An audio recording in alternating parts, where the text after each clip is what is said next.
You said that you love winning. What drives you more, the love of winning or the hate of losing? Maybe equally, maybe both. I don't like losing, and I do like winning.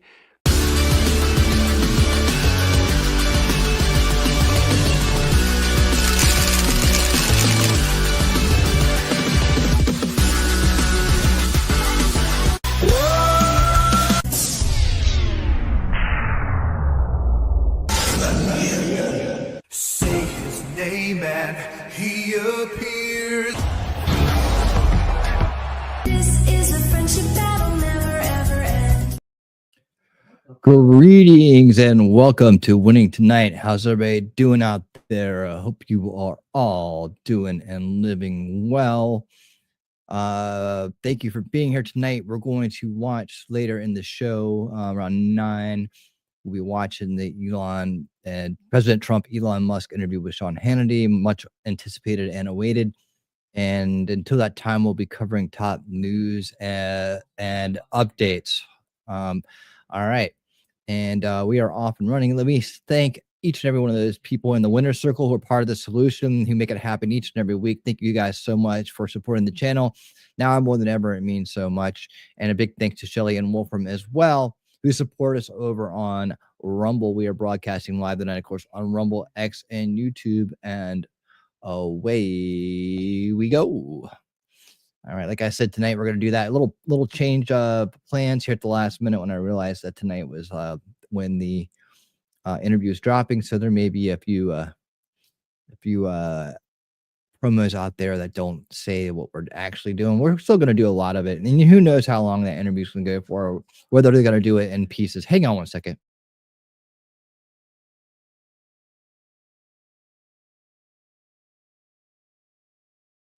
All right. Okay, so let me start off by saying hello to all these awesome people out there in the crowd of my VIPs. How you doing, Heidi? Thanks for being over there on Rumble and letting people know what's up. Wolfram, my friend, how you doing? Good to see you. Glad you're here. Thanks for dropping those links. Glad you're able to make it. How's the court thing going, buddy? Remember, guys, when you're here, listen to the wolf. He knows what he's talking about. He wipes his paws, he lopes in, and he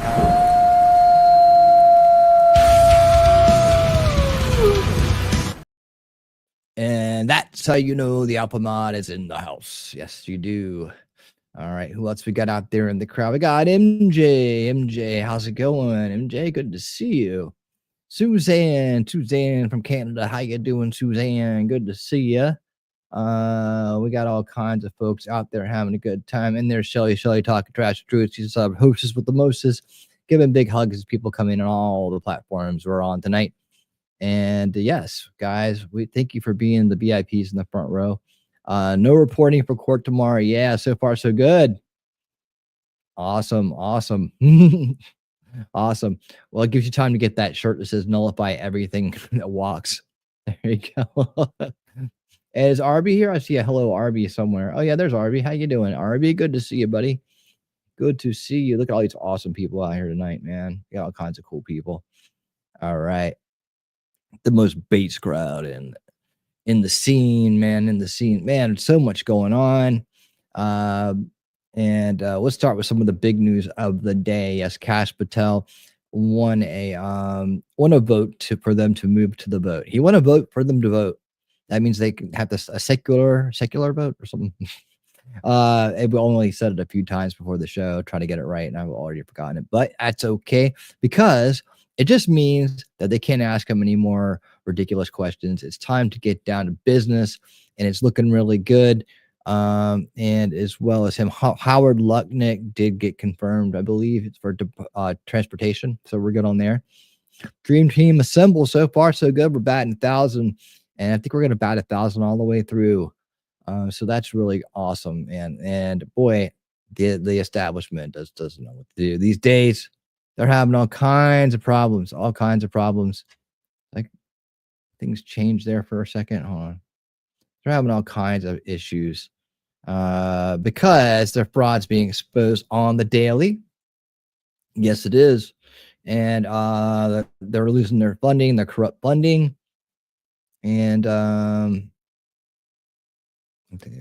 Is that being a little bit too obnoxious? Let's see. Turn a little bit more. Say that light. I'll fix that in a minute. It's gonna blink in for a minute there and give us a hard time. That one worked good the other night. I wonder why. Sometimes it works good, sometimes it doesn't. Let me see if I can. Maybe I just boost it up a little bit. All right. Maybe that's better. I don't know. I'll get it fixed in a minute, man. It may just be the way I got the background rolling tonight. Better. Okay. Almost there, man. I want to make the best possible show for you guys. So I'm always trying to fine tune the details as we go. All right. So here we go. We got some member chats rolling in. Let's get to those. Shelly talking trash troops. Our solution architect for a member for 22 months strong. I'm so awesome. Lucky man. All right. You lucky man. Yes, I am. Indeed. And let's see, Kristen Fortunato, member for 6 months. Thank you for supporting the channel, Kristen. Kristen's celebrating. She got 500 subscribers today. Congratulations on your 500 subscribers, Kristen. And I am one of them. So there you go. All right. Congratulations. And thank you for being a winner here in the winner circle and supporting the channel. It means so much. Onward and upward, as we say, onward and upward. All right. So yeah, the Kash will move on to his vote, and maybe by Thursday we'll have a little celebration to be had here. I don't know how fast they're going to move on it. They really don't want him in because they know that's when the hammer is going to drop. At least it is. At least we're going to start to clean up more of our government. That's the way I see it. And oh, there we go. All right. There we go. And so that's a good thing, and we can't wait for that to happen. Boy, the news will just be flying in left and right once that gets going between him and Bondi and Gabbard doing their thing, and RFK and Elon doing their thing. Boy, we're gonna be busy, and that's just there's other people out there doing stuff too, left and right. It's gonna be a busy year as far as that's gonna drive me crazy. As far as is cleaning up this place, and as we clean up this place, we clean up the place, the world around us, and that's an awesome thing too. So what's going on out there, everybody? Let's see. I got Blue Lantern coming on in. Hey guys, let's go. Cena or Seth in the chamber. It's gonna be Cena. Cena's gonna win it. I think it's gonna be Cena. It's his year because it's his last year. So it's Fail World Tour. I don't know that he's gonna beat Cody. I mean, no. But that'll be a good big retirement match for him. You're supposed to lose your retirement match. That's the idea. So he's not gonna get there as far as being the all-time winningest heavyweight ever or whatever, champion ever. But he will have a hell of a run, and I'm sure it'll be a great match, but he can't be Cody. And that's our WWE talk for the night. Who needs $4.7 trillion to be tracked and accounted for anyways? Yeah, right. Yeah, it'll they're hating it, and they're starting to implement to a new system where any money spent's going to have a tracking ID on it. Why hasn't it had a tracking ID to this point? I have no idea. Let's have to do this as we go here, and I'll figure it out. Oh, that's the one that changes. That one drives me crazy. Green and blue. Is that one good? This is the same one I had. All right. I'm just going to do like that. That works good. All right. We'll leave it there for now. I'll mess with it later. Little things like Daisy Girl Williams. What's up? How you doing? Look at her saying hello to everybody, dancing in sideways, having a good old time. We're getting off and rolling. So yeah, at 9 p.m. tonight, 9 p.m., the Hannity Elon interview of Donald Trump, our President Donald Trump, and Elon Musk will drop. It will be the bosom buddies interview, and it will be awesome. Now I don't know how long it's going to last, or whether they're going to break it into 2 parts. We've seen them do all kinds of things like that with his interviews. So in that case, well, we got a lot of other ones ready to roll. Like I was going to do the press conference tonight. He did Mar-A-Lago today. A lot of stuff coming out of there. So we may get to both.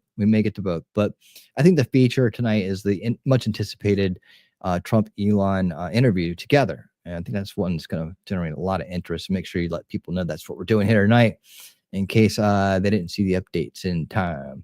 I know that for some reason my Rumble thumbnail didn't update the way I wanted it to. I don't know why. It's weird like that sometimes. Sometimes it's just like, I don't feel like updating, so it doesn't. And I kind of rushed that one out anyways. I probably need to redo it a little bit. So that's okay. As long as people get the idea of what we're doing here, that's what it's all about. And they're like, let's get in here and hang out with this awesome crowd. All of you guys. All right. So let's make sure that's all right. And that's good. Okay. We're good here. We're good there. We're good everywhere. Good. I'm glad it updated. It updated for some folks I'm hearing. That's good. That's good. All right. Perfect. That was a last minute switch there. So there you go. So let's get into some of the top news and updates right now. Oh my God. Why in the world did we get insert the SMH? Forgive that shit.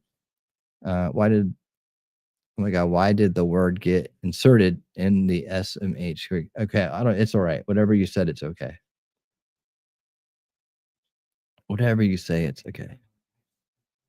We get you, man. You're with people that get you, and you're all right. That's what makes it cool, man. So that's what's great about hanging out here.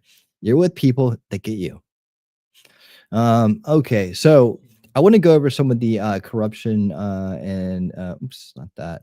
I want to go over some of the things going on with Doge tonight, today, and this week. A lot of course, what they do best is expose corruption, right? Exposing the corruption.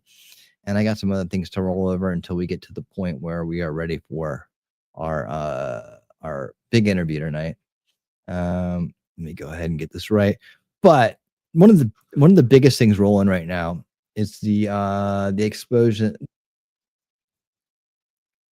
with exposing the Social Security scam that's going on. So to get a better idea of what that is and what's going on with that, let's listen to I like to mix it up here between different creators, get their takes, and then you get my take on that take, which is good because that's real media analysis, right? That's keeping the media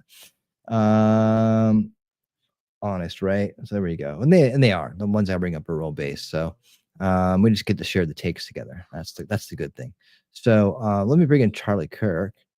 And let's see what he has to say about this massive scam to funnel money to help illegals through Social Security. Let's hear it. In American history.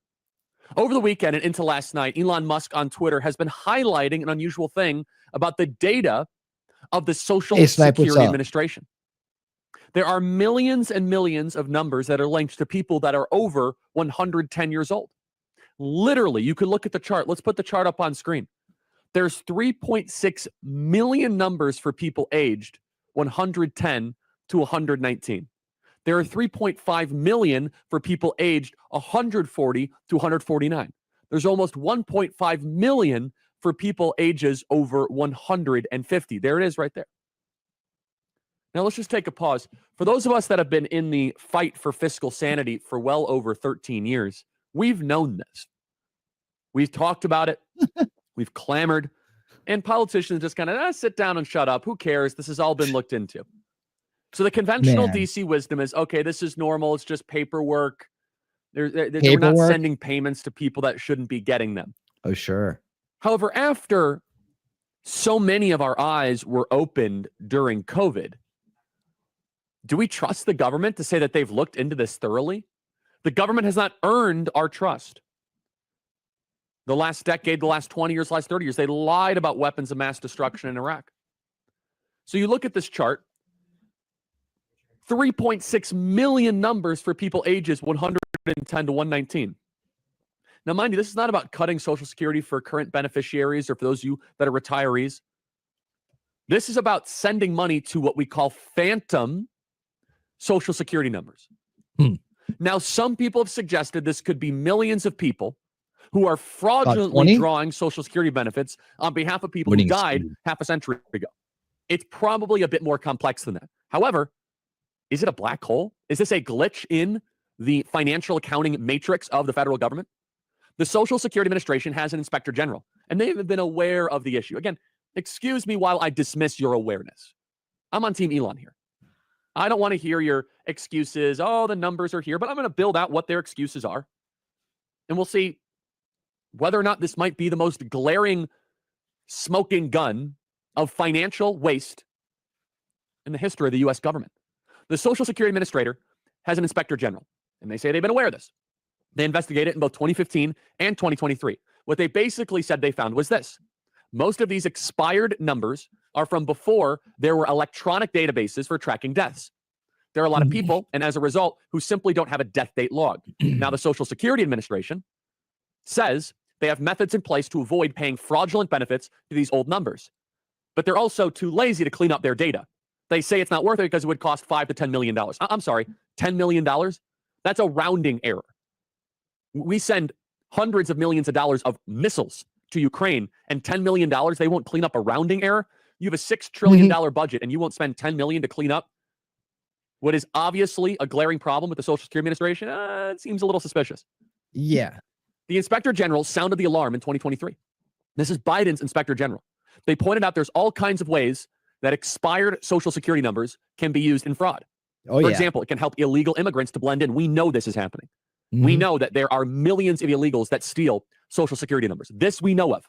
How many and who they are will probably be discovered by Elon via Doge. And that's kind of where the Elon force and the Tom Homan force are going to converge. They take expired Social Security numbers and they use them to work illegally. People also open fraudulent bank accounts using expired Social Security numbers. Some people could even use them to take fake IDs and perhaps even vote fraudulently. And some people, which is illegal, they don't report the death of a loved one, like a mother or a father or grandmother. And so they just keep on getting Social Security checks, cashing them in the name of the deceased, and then taking the money. Now, according to Stephen Miller, who's a very smart and thoughtful person, these are fraud rings operating abroad using a treasure trove of expired Social Security numbers. If this is even 1% true, this is one of the greatest scandals in the history of the American budget, glaring in front of us. And meanwhile, they're charging people who take Social Security that are still working because they need to work. They're charging them like max income tax. For what? All this bullshit. They should get their money back. And they say would only spend $10 million to fix. For the record, that's less than 1/1000th of the budget of USAID.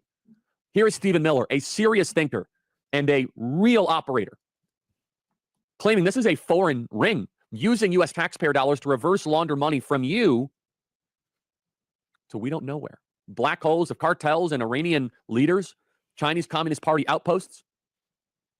We've been getting the shaft, guys. We've been getting the shaft like you wouldn't believe. I mean, it's like, when you think it's as bad as it's going to get, it gets even worse. We've been getting the shaft for so long.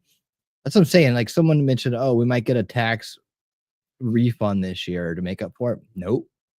Sorry, dude. Don't want your tax refund. I want taxes gone. No, that you don't give me a little slight, try to buy me off for this amount of fraud. Nope. You need real remedy. You don't get to buy us off. Nobody get behind that. Oh, here's some quick cash. Let me buy you off real quick. I don't care who's doing it. That's not a good remedy. And if you want to push back about anything, push back about that.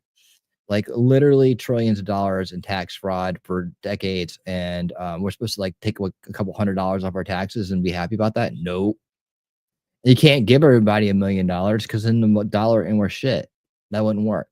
And then a bunch of people who didn't deserve it would end up getting it too. So then there's some fraud in that. So no, you can't do it. The only thing you can do is take away the main source of it. And the main source of it is the income tax. That's how they're getting them. That's how they're defrauding the money from us. That is. And that's how you get the remedy. And I think that's the only, I've thought about this. Is there another remedy? You can't mass reward people. It doesn't work. You can't mass reward people because you'll end up screwing the economy up like that, right? This fraud, this waste, that they're cutting all these programs, so that those programs don't need funding anymore. Inevitably, everybody's taxes should go down. But then when you add in remedy, they should be zero. And anything in the past and anything going forward for I would say at least the next 4 years, if not longer, maybe 8, maybe 10. How many decades have we been defrauded? Our parents have been defrauded. We've been defrauded. Our kids will be defrauded. You know, there's no reward. There's no buyout for that. There's no buyout. All you can do is undo the system that caused it. That's it. I mean, if anybody can come up with a better one than that, let me know. I'm open-minded. I'd love to hear some ideas about this, but I think no income tax and wipe out debt, wipe out future requirements to pay it. Take it out of your paychecks. No more. No. All employers should stop doing it, and we should reset the. If we're going to have income tax at a federal level, we have to pull it off the table for now and come back with something later on and say, well, this is how we're going to do it now. And this is what's fair, and this is the way it's going to be, and we're not going to change it, and it's not going to get manipulated. Something like that.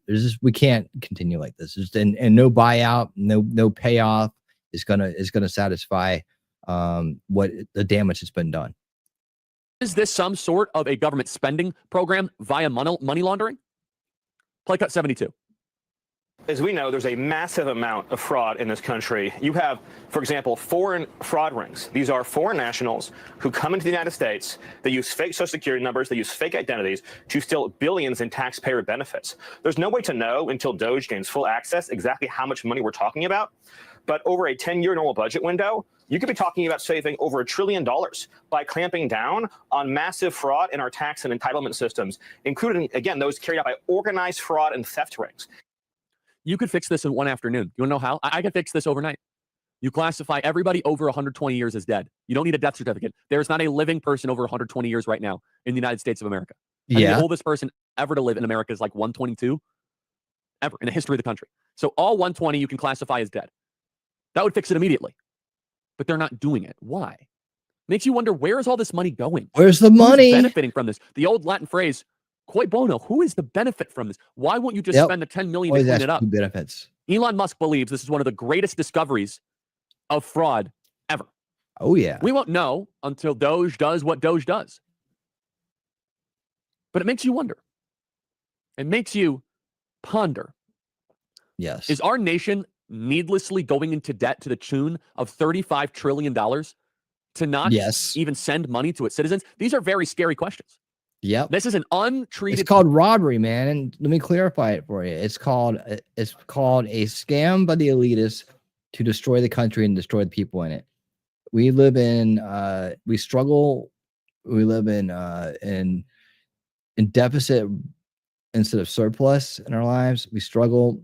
Prices go up. They are the ones ripping us off. Don't you feel like every time the prices go up and that you have to pay income taxes and stuff like that, that you're being ripped off? Like that underlying pit of your stomach, feeling that this isn't right. Like something is someone's extorting you. That's what it is. It's like, it's not, we instinctively know this money is not being used for what they're saying they're using it for, that we're not getting a return on that we're not seeing any benefit coming our way from paying into the system the way that we've been paying into it. It's because they've been doing this. They've been draining off our money and using it to further their own interest. That's what they've been doing the entire time. And now they're snagged. This is why they don't like Elon. This is why they don't want him going and figuring things out. And this is why they're coming. They got nothing but lies and scam lawfare and shit like that. That's why. Hey, Farrell, how you doing? Thank you for listening. Thank you. That's what it is. And like I said, the only remedy is to, one, make people no longer obligated to the tax system. That's it. We'll come up with another way to help, to pay our way. We're not, we don't want handouts. We don't want, to be coddled and taken care of. We want to pay our own way and stand on our own 2 feet as people, Americans. That's the true American way, the unsubverted American way. But that's the only thing that's gonna do it. And these guys can talk and come up with things and come ask questions and say it really is interesting and do all the little entertainment worthy jargon they want. I don't care. I'm a root cause guy. I'm to the root, and the root is that they extorted the money through the tax system, It was misused. They violated, what do you want to call it, the social contract. They violated their word. They violated the Constitution. And the only remedy that we're ever going to see is for us to no longer be obligated to that tax system. That's it. And you know, and I think we got to start ramping up on that. Yeah. What's your solution, Thomas? How are you going to pay? How are you going to pay back the American people trillions of dollars that's been defrauded from them for generations? You know, I mean, there's no way to pay it back. There's no reward system for it. I can see, but you know, go ahead and throw it out there. I'll take a look at it. I don't remember what your solution was. I'm sure it was decent. Cancer that is metastasizing throughout the federal government. There's probably at least $1 trillion of waste in the federal government. $1 out of $6 at least is wasted in our federal government. At of least. course, Biden wouldn't want to fix any At of it. least. And Elon Musk is on a focused campaign, like a precision Tomahawk missile, to fight for you, the American people, the American worker. And President Trump is doing the greatest government reduction efficiency program in the history of this republic. Yep. Elon says, quote, all outgoing government payments have a payment categorization code to enable financial audits. There you go. He noted that this code, quote, is frequently left blank, implying a systemic failure to track payments properly, which he sees as a critical flaw that hinders accountability. Quote, the logic flow diagram for the Social Security system looks insane. He says the payment files that move between Social Security and Treasury have significant inconsistencies that are not reconciled. Further highlight. And what he means by that is he means like all the fields in the database that are associated one entry to the next as it moves from system to system aren't being populated, right? There's a data issue there. So they're allowed to move forward. That means what they've done is they've made fields unrequired. Like all fields should be required. So it wouldn't move forward if the field was not filled out. It would not be able to submit, right? But what they've done is they've unlocked those fields and made them non-required. So now tracking number, not required. So that it can move forward to wherever it's going to go without having a tracking number. Now it's just a lost entry. Right now you got to go by last name or something, you know, some way. That his view, the Treasury payments tracking is disjointed and unreliable. These are not just yellow flags. These are red flags. Are we going into debt to not even give money to our own citizens? Are we destroying the dollar to send trillions of dollars overseas? This is a 5-alarm fire. Here is Caroline Levitt on the fraud that is being uncovered at the Social Security Administration. Okay, what's up there? Thomas says, then dump. Hold on, wait. You probably got a two-parter, right? What was your first parter at? I don't see your first parter, man. So wherever your first parter is, it's gone. Herman the Tosser, what's up? Good to see you, man. How you been?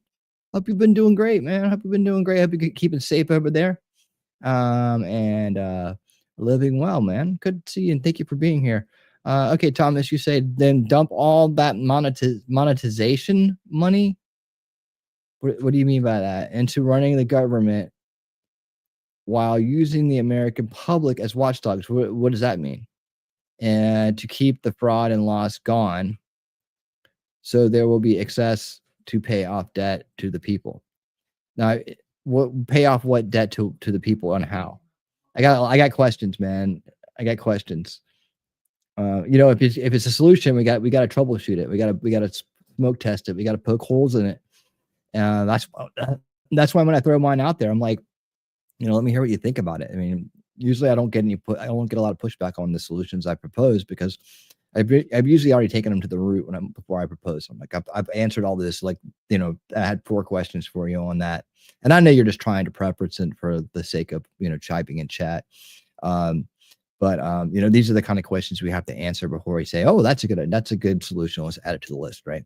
We have to make sure that we're really, you know, instituting root cause solutions, right? And in this case, the root cause solution has to provide remedy for decades of fraud and loss from the everyday people like us, right?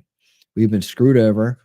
Even the people that are mind-controlled, useful idiots for the establishment, even those people, they've been abused as well. We have to look out for them in this instance too, and maybe find a way to bridge the gap by doing that. But they're too stupid to realize they've been defrauded. So we have to, in order for us to find remedy, they're going to get remedy along with this. That's just the way it is. And I'm fine with that. I'm fine with that. All right. Cool. Let's wrap this one up, and then we'll get back to the other one. But yeah, it's in every single agency, and no one has thought to even look at it. You work your tail off to pay your taxes. You're a carpenter, you're a welder, you're a teacher, you're a retiree, you're a financial manager, you're a truck driver, you're an Uber driver, whatever you are. You're a hairdresser, massage therapist. You work your tail off, and you pay your taxes. What's going on over there? And this racket that calls itself Washington, D.C. doesn't even check the social security numbers of people that are 145 years old. Captain Kern, 145 years old. That means they were born in 1880, and they're still getting social security checks potentially. This is Caroline Leavitt. They're going after the heart of the matter. This presidency is unlike any other. This is not just about reorganizing chairs and doing photo ops with Super Bowl winners. This is about getting to the essence of the matter.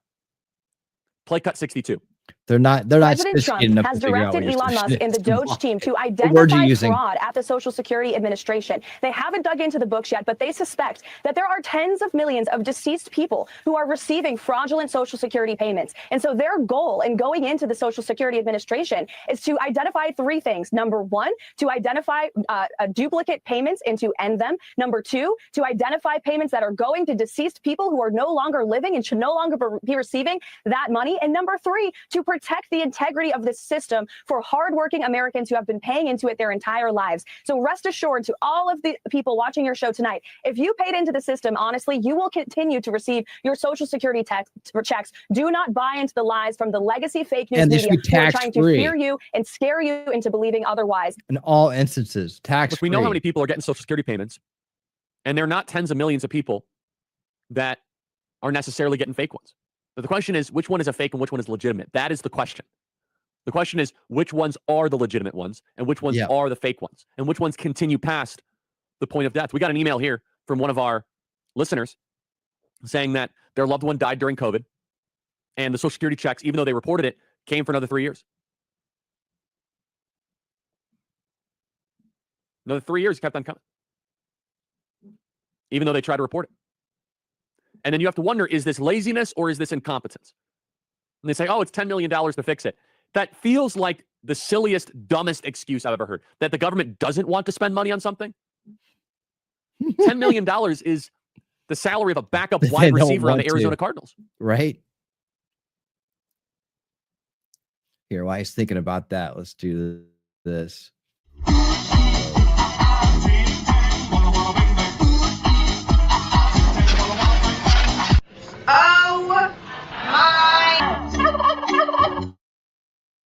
Captain Kern, thank you for the $25 super chat. Spreading some of the blessings I've received the last week. Keep doing you, my guy. Well, thank you. Thank you, Captain. I did catch that. I saw on your server, your Discord, the link over to the this guy that happened to find you. And let's see, where's it at? There you are. You're up here somewhere. Yeah, there you go. They happened to Penguin. That happened to find you on TikTok. Or was it? Well, he said Twitch, but he published it on TikTok. Is that right? And then sent you a $500 super chat, and then encouraged people to subscribe to you. And you got a nice little pump from that. That's awesome. That's great, man. Very, very, very awesome, dude. You got to keep showing up. That's what it is. All those creators out there, man. You just never know when some great thing like that's going to happen to you. Sorry, I got like stars on my face. He published it everywhere. Well, that's great, man. That's great. That is super, super cool. Super cool. I've heard of those stories, but I've never known anybody who's benefited from it. So yeah, now we do. That's great, man. Congratulations, and thank you for sharing the wealth. I really appreciate it. And I wish you the best of luck. I hope that those people become great followers and all that for you, man. And keep it up. It seems like he really liked your 3D printing, so that's probably a good way to go. I've always said that teach if you can teach something and you got like a skill and there's a there's a reason for people to come back, like projects you're working on or something like that. I'm going to take it to the next level, next level, next level. Those channels tend to do really good. I mean, they do really good. You know, they become consistent and become hobbyist channels, and hobbyist channels and hobbyist channels are the ones that I think do the best on here, especially like, you know, gaining momentum and going.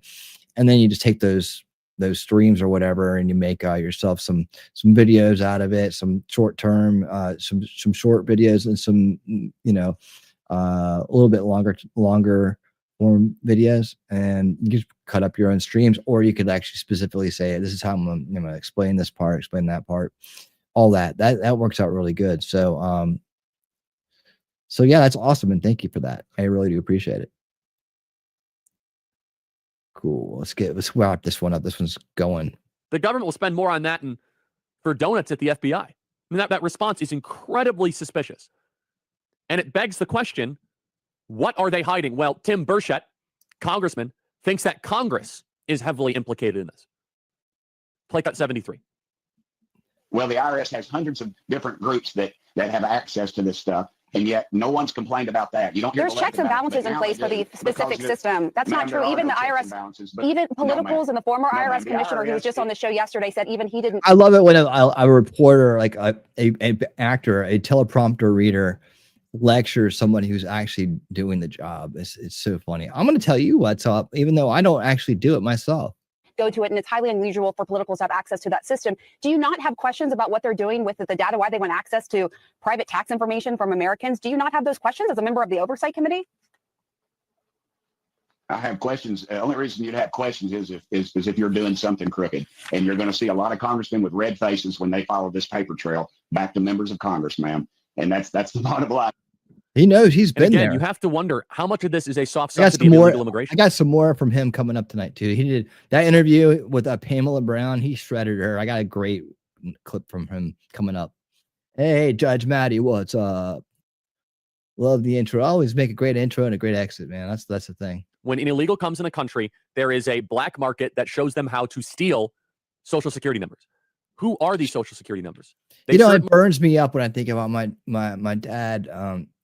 You know, and his Social Security and how hard he worked his entire life, and how, because he's still working, they're taxing his Social Security like at an extremely high rate, like at a ridiculous rate. Like, how can it wouldn't tax when you took it out, right?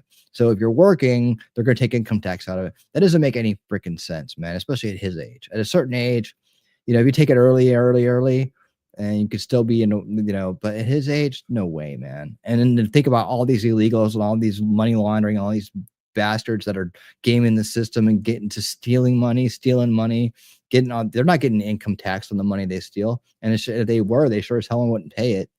So why does he have to pay it? It burns me out. Are not legitimate. Where do they come from? And this only continues the distrust of government. President Trump is going to spend most of his first term cleaning up all this crap. Yep. From Biden and the prior regime. First term? You mean first year? Okay. This is so murky. It opens up a incredibly suspicious black hole. Email here from Lorna. Charlie, 2 people are using my Social Security number. I went to report it to the Social Security office. They said there's nothing they could do about it. I provided names, address, and all this. Nothing they could do about it? No, the government doesn't really care. The government has not cared about you for quite some time. I have so little trust in the government. So should you. We're trying to rebuild that. That's what Elon and Trump are doing. We want a government that is worthy of our trust. Yep. That's right. We do. Hang on a second. All right. We do. It's not too much to ask, but we voted for it. And all these people who don't get it, that are out there trying to defend a corrupt system, shame on you. Shame on you. Let's see. That was down there. Okay. So now we're back in order here. All right. So here's I don't know if this is the same or different, but maybe a different perspective. Thank you. I now recognize the gentleman from Texas, Mr. Cloud. Thank you, Madam Chair. For far too long, DC politicians have gotten away with measuring their personal value and worth by how much of other people's money they give away. And for far too long, they self-righteously have opined that the spending was for altruistic purposes, given out of care and compassion. That old altruism. For far too long, they've been more concerned with looking like they cared than having enough care and concern to actually do the due diligence to ensure that the tax dollars were being used wisely and effectively. And for far too long. Oh yeah, I meant to say this, and we'll let him finish. I meant to say this. We are 7 away from 4,800, reaching 4,800. You know, nice round numbers are awesome. We're only 7 away from reaching 4,800 subscribers here. So I know if you're out there lurking, man, consider just subscribing, man. We do great work here every week. You got, you know, you can pop in pretty much every night of the week and catch a stream on a topic. Winning Tonight, this show is 3 nights a week. There's Unveiling Reality, which does deep dives into into different topics that are you know, that center around freeing people from mind control, basically, the bottom line. We read audiobooks on Monday night, where we just finished Kash Patel's Government Gangsters. Now we're going to go read Pete Hegseth's War and Warriors book. That will be our 5th book right there, or what would be 5th or 6th? 5th book, right? No, 6th, but that'll be our 6th book, right? Okay. And then Saturday nights, you know, there's a laid back show where we just have good news, and we watch cool thing videos and funny videos, and we just chill out and have a good time. And Sundays we do like documentaries or watch parties or some kind of like deep dive on Sundays that it's interesting and kind of a little off the beaten path. So anyways, yeah, consider subscribing, man. It's a great time. There's a great crowd here, and you'll meet a lot of very, very cool people to hang out with that are here a lot of the time, and they're awesome people. You want to get to know this base crowd. No drama, no troll. It's just lots of fun here, and lots of learning, and lots of communing with like minds that get you. They get you. Come on in. Those of us who've worked to uncover waste, fraud, and abuse have had to deal with what amounts to an unconstitutional 4th branch of permanent bureaucracy that has too often worked to ignore, obfuscate, delay, and frustrate our efforts to bring transparency and oversight. Over the last few weeks, the DOGE effort has begun to uncover not only how massive the waste, fraud, and abuse is, but also the extent at which DC politicians and too many obstinate bureaucrats have coordinated to create what is essentially the largest money laundering scheme in history. And while Americans have been working to make ends meet, they have been using taxpayer dollars to fund unnecessary, egregious, and even evil things here at home and around the world. Thankfully, in DOGE, we have a president bringing the leadership needed and a focused effort, along with the talent, technology, tools, and transparency to this waste, fraud, and abuse. And to those who would stand opposed to this effort, I would just point out, while it's understandable to find waste, fraud, and abuse that has grown and metastasized in this government even over decades, certainly accelerated over the last few years, to continue to protect it is corruption. I want to thank the chair for beginning this war on waste on this side of Pennsylvania Avenue and bringing together this committee. This effort is so important as we work to relieve the Americans, people of this burden of waste, fraud, and abuse. Mr. Talco, you mentioned in your written statement and talked about it in your statement at the beginning that this waste, fraud, and abuse is a national security threat. And certainly one of the challenges facing us that is a national security threat is our fiscal situation. And so we have got to find ways to find savings to the American people in order to bring confidence to the bond markets, to put our country on a fiscal footing, and to reverse the curse, so to speak, that we are placing on our children and our grandchildren. All right. I like the way this guy's thinking, man. This guy's saying it all. Guys, thank you so much. Just like that, we crossed 4,800. That's amazing. That's amazing. Not just crossed it, we flew right past it. Thank you so much. Wow. I need to ask people to subscribe more often. That's awesome. Thank you, guys. 4,803. Onward and upward, man. We'll get there, man. We'll get there slowly but surely. Quality over quantity. But thank you guys so much for making that nice round number happen. And come on in, say hello, and hang out, man. All right, let's get back to Mr. Cloud here. You mentioned a couple threats, though. You mentioned internal threats.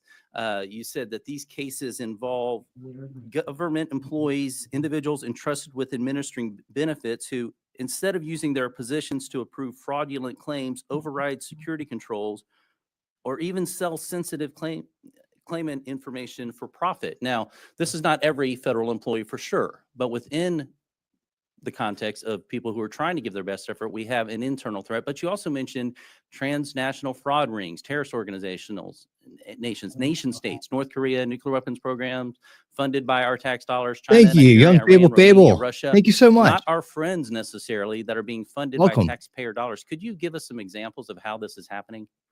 God, yeah. So when you think about what happened during the pandemic, $1 trillion was stolen. 70% of that money went overseas. And I can give you some examples. In a Western state, they had more people applying for unemployment insurance benefits than they had individuals over 18. The people that were stealing the money from Romania were using it to facilitate other fraud schemes that include fentanyl, that include doing things to impact our democracy. Man. On the insider threat, right? The first thing you have to say, and my dad was a public servant, is 99% of people that work in the public sector are honest, hardworking individuals.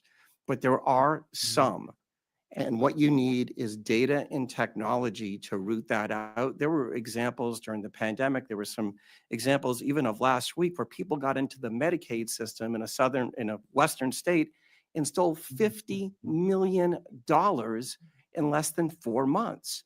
So you have to have these controls in place, right? These aren't individuals stealing, Mr. Cloud.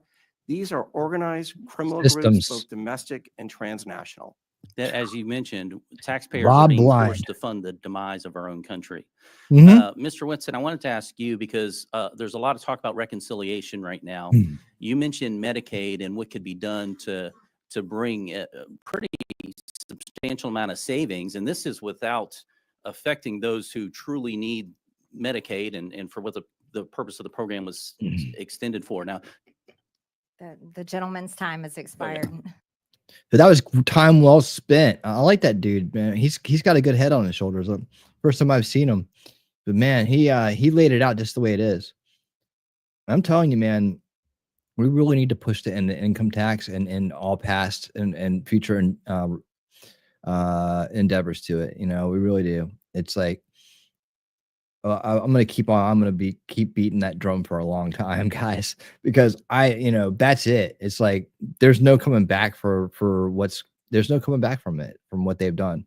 So the only thing that they can do possibly to make it right is say, okay, we get it. And that was how we opened the door. We took money from you guys. We shouldn't have taken it from, we thought it was going to this and other people were doing this or what. I don't care what the excuses. Just get rid of it. Get rid of it. Wipe the slate clean. It's done. We'll call it even and we'll move forward and we'll all be doing better for it. And we won't notice it one bit, especially when we're cutting all this fraud. In fact, did I save it? Where's this? Have you guys seen the national debt clock recently? This is a national debt clock, national debt clock. All right. Have you guys seen this thing lately? If it's the one that I saw the other day, I think this is it right here. Yeah, bright light. Okay. Have you guys seen this lately? This thing's gotten pretty damn fancy. I don't know how often you look at it. Let's see. I'll have to give it time to pop. There we go. All right. It's a bright lighter. But, I sit around on top of my screens. So a lot of things could be bright light. But here we go.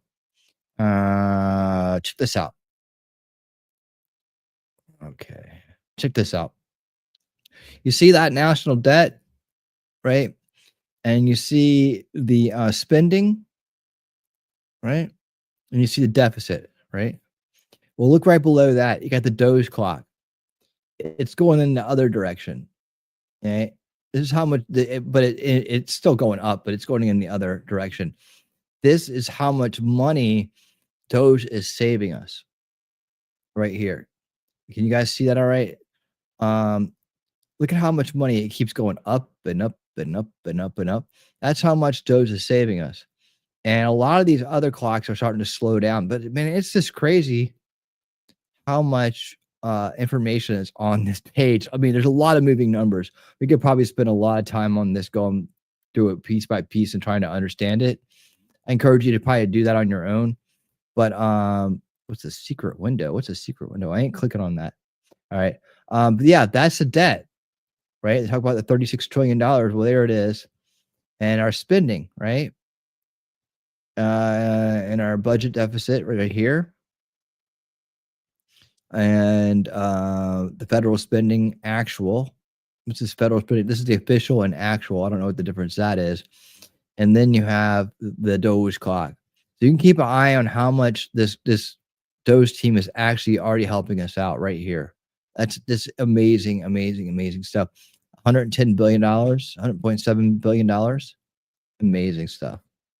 So there you go. Yeah, check that out. Keep that handy because you're going to want to be able to refer to that and to see progress. I'll check back on it myself with you guys too. Okay, next really good news story coming up here. What time we got? Okay, we got about 40 minutes until the big interview tonight. Let me get this queued up and I'll add it to the.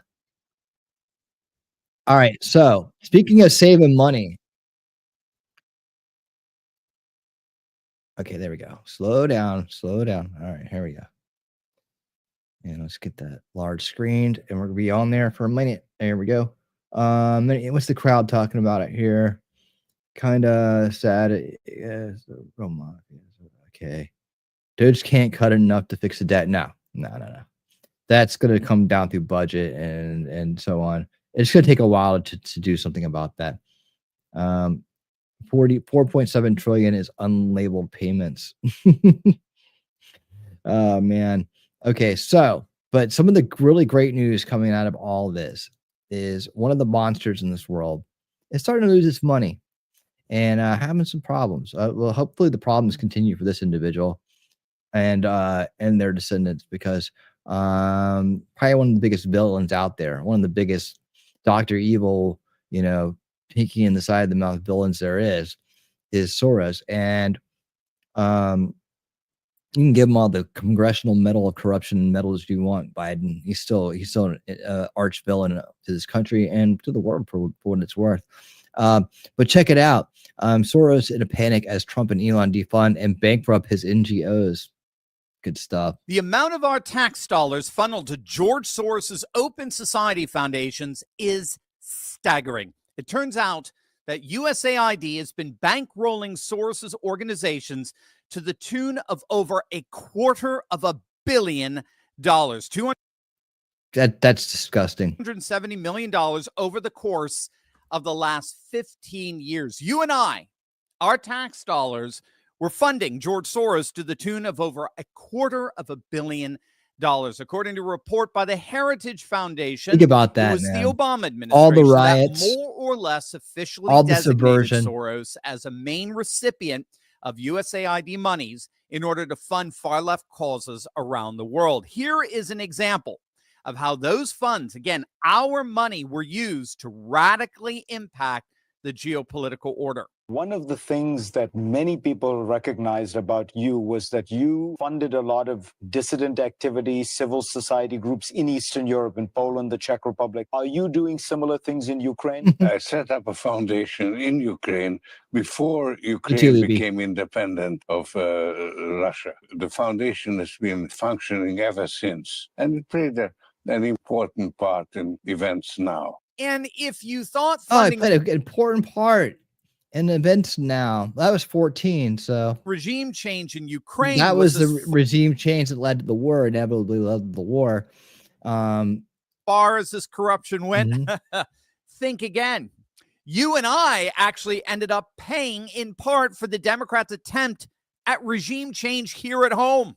Yep. According to a report by the Daily Signal, Soros's Open Society Foundations bankrolled a news organization that actually inspired the first impeachment of President Trump.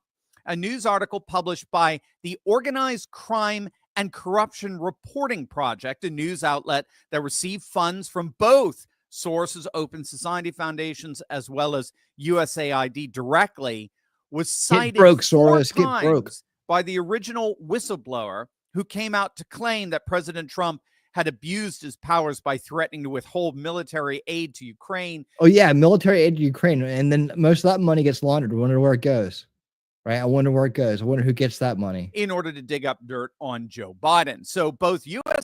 USAID and Soros funds were indeed Soros behind Blue Lantern. He the turned first he turned him in. which He was a means, snitch. if you think it through, that you and I snitch. helped to pay for that first impeachment. Now, our tax dollars through both sources, USAID and the Open Society Foundations, were basically used to frame President Trump. It's beyond insane. And unfortunately, it gets worse.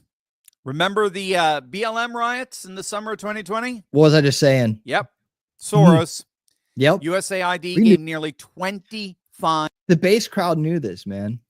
million to the Tide Center, a Soros-funded group, which in turn funneled millions to BLM in 2020, all as they were burning down our cities across And what did BLM do? The founders of BLM, they stole that money and bought houses and stuff. country. Again, we were paying for all of that. And of course, as you guessed it, it gets worse. Soros was given hundreds of millions of dollars of our tax money To the LGBTQ, to Antifa. to not just fund ultra left-wing causes around the world, regime change causes and the like, but of course, bankroll radical Democrats here at home. Okay. Democrats made sure Enablers. Soros's foundations were flooded with cash to the tune of hundreds of millions of dollars, and then those foundations And in prosecutor turn funds. funneled money back into the coffers of Democrats, and not just Democrats, but some of the most radical far left candidates in the nation. Well, now, thankfully, because of Trying to what pay the piper. you did on November the 5th, Soros's gravy train is finally coming to a decisive end, and he's openly panicking about it. Wait until you see the depths of his despair. It is going to absolutely make your day. But first, speaking of all of this corruption, do you ever wonder how people like Nancy Pelosi seem to know exactly when to buy certain stocks? How politicians seem to have secret knowledge of what's going on and what's going to do well in the market? Well, it's all insider trading. Pelosi and Mr. Viktor Orban just sent out to change your life, gang. Hello, right now.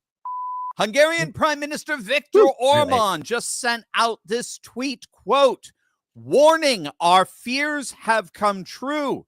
The globalist liberal Soros NGO network is fleeing to Brussels after President Trump dealt a huge blow to their activities in the United States. Now, 63 of those NGOs are asking Brussels for money under the guise of various human rights projects. I dare you, Not Brussels. going to happen. We will not let them find safe haven in Europe. The Oh, this is USAID such good files news. expose the dark practices of the globalist network. We will not Oh. take their bait again. Now, Yes. Prime Minister Orban linked an International Court of Jurists article, which is a proxy for Soros. He linked And you know, when you see these words, sustainable global development, you know that's coming out of the UNWF. That's Agenda 2030 right in your face. their panicked online appeal to the European Union to make up for the massive loss in funds due to President Trump's order to freeze all foreign aid, particularly in the form Dare of you. USAID. I dare you. Now, the NGOs, these open society foundations, are claiming that they're already having to suspend a number of operations around the world, and that without continuing funding coming now from Brussels, from the EU, their work to spread democracy and human rights around the world will be permanently Yeah. imperiled. Yada, yada, yada, yada. Now, this panic is very real, and it's a bit ironic. I'll show you why. The panic is real because it comes on the heels of a recent announcement that the Open Society Foundations were cutting almost half of their global workforce. This is months before Trump and Elon started getting into the inner workings of USAID. In an emailed statement several months back, the organization did indeed confirm that they've made the difficult decision to reduce their workforce by at least 40%. They don't care. And then, add insult to injury, they made the announcement that Soros's Open Society Foundations were actually having to leave Europe altogether. So that's the ironic part in all of this. Take his money and pay off the national debt with it. Just take it. Who's going to stop us? Just take his money. No one's going to stop us. And no one's going to Who's going to say anything about it? Who's going to come to his rescue? Just take his damn money, man. You know, I'm not much for strong arming, but you can strong arm that villain. In August of 2023, sources Open Society Foundations announced that they were significantly reducing all operations throughout the European Union. So again, it's indeed rather ironic that they're coming groveling back to the EU asking for money now that their piggy bank here in the United States has been permanently taken away. Such good news. Again, such good so news. Key here is that Soros Can't get enough of this. foundations are losing their money at the very same time that more and more nations are shutting their doors to the Open Society Foundations. I mean, they're getting basically banned all over the place. The BJP, the ruling party in India, they want nothing to do with Soros. In fact, their foreign minister, Subramanyam Jaishankar. Very nice pronunciation by that, Mr. Turley. Very nice pronunciation. I would have like destroyed that name. Referred to Soros as extremely dangerous precisely because he funds the overthrowing of duly elected governments around the world that he doesn't like. So make sure you get that. India, a nation that represents 1/5 of the world's population, is rejecting Soros and his coveted New World Order, as is China, another nation that represents 1/5 of the world, as is Russia, and of course, as is his own home country of Hungary. He's basically been banned from Hungary by Prime Minister Orban. When all is said and done, Soros's empire really does appear to be going the way of the dodo bird. It's collapsing in real time. Just can't let his son right rebirth it, before you our know? very eyes. And it's collapsing because Trump and Elon Musk, who remember, Elon Musk has repeatedly said that Soros hates humanity. Elon Musk has no love for George Soros. Both Trump and Elon have identified what appears to be the Achilles heel of the Soros's empire. It's the fact that his organization. They were counting on that money coming in, man. What if you think someone like that is so good with money, right? What if they're so bad with money and spending that they were counting on that money coming in forever and they got way ahead of themselves? So now they're gonna like, that money gets cut off. They're like, hold on a second, wait a minute, we got payments to make and we can't make them anymore. I would love to go out of this world knowing that Soros and his family is completely broke. That would be. That's divine justice right there. That's God saying no more. Yeah, evil will not prosper in this world. Nations have been basically sucking at the public teat for decades now. He's a parasite. He requires us to make him powerful. It's again us our consent to corrupt. Is the corrupt establishment has enabled their corruption to then feed him and create this giant corruption, even more corruption, right? So it feeds itself. So consent is important. As our consent is being taken away from the corrupt establishment, you can see they start dying on the vine, right? It's all about consent. I've been saying this for a long time. Now that more people are on the other side of, they're removing their consent for the corruption. They're removing their consent for corrupt entities and institutions and individuals. It's just as simple as saying, I remove my, you're just removing the consent. Your free will is now out of their pockets. They can't operate with your free will behind them. This is the secret about consent that I talk about a lot. And it's one of those deeper topics, right? But it's really one of those little secrets to life here in the 3D universe that hasn't quite been articulated well enough yet.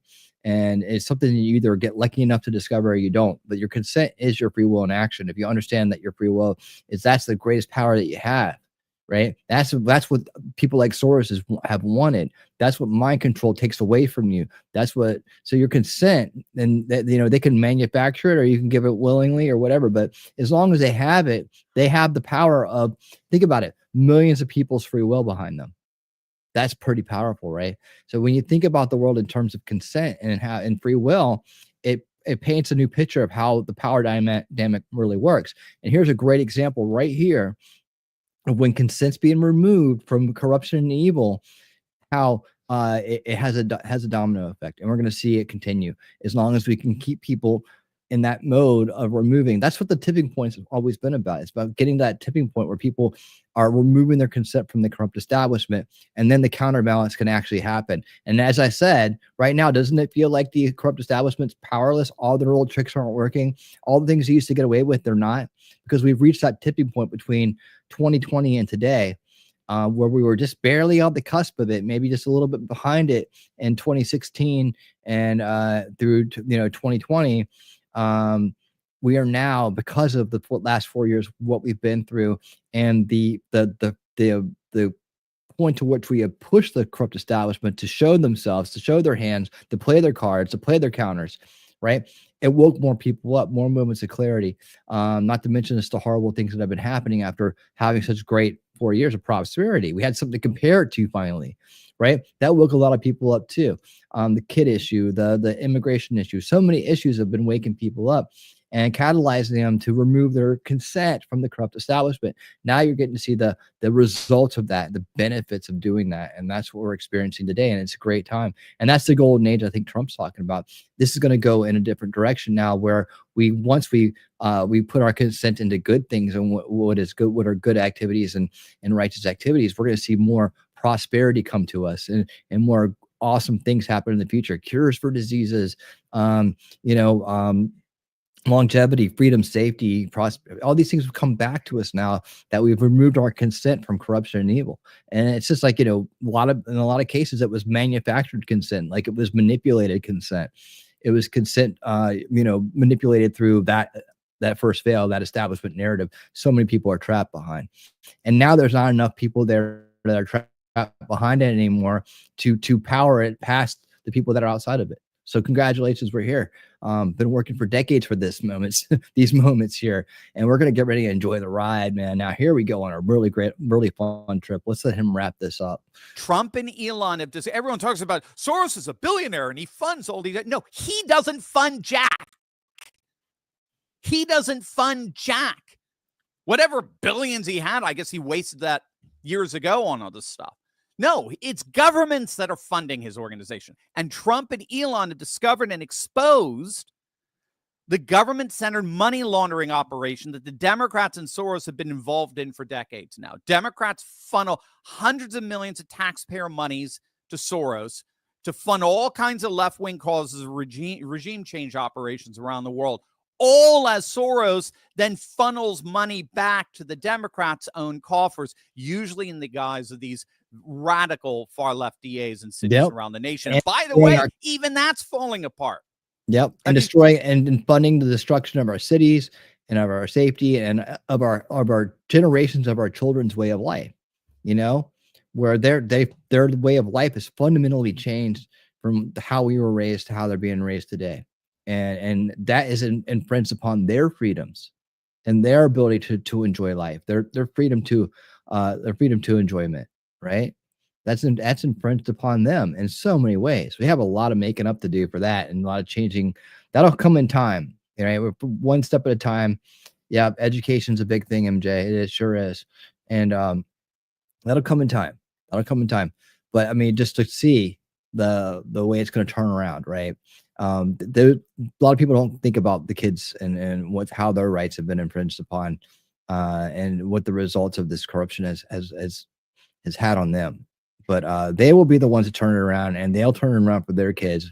And maybe by the time people like us Gen Xers are checking out, we'll be seeing something resembling, how we remembered it, like the good old days. You've seen back in November when you elected President Trump and changed the world. Back in November, radically progressive district attorneys backed by Soros lost almost half of their races, 13 of the top 25 DA races across the nation, even in some of the deepest blue strongholds. And that's all part of an ongoing trend. In the last 2 years, of the roughly 75 Soros-linked DAs across the country, over 30 have left office and 20 have been replaced by far more conservative law and order prosecutors. So whether it's here in the United States or in Europe or around the world, Soros's empire is crumbling. Yes.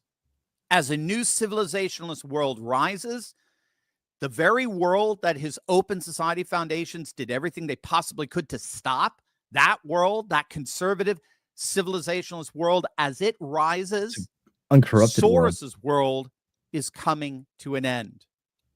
His time is now finished.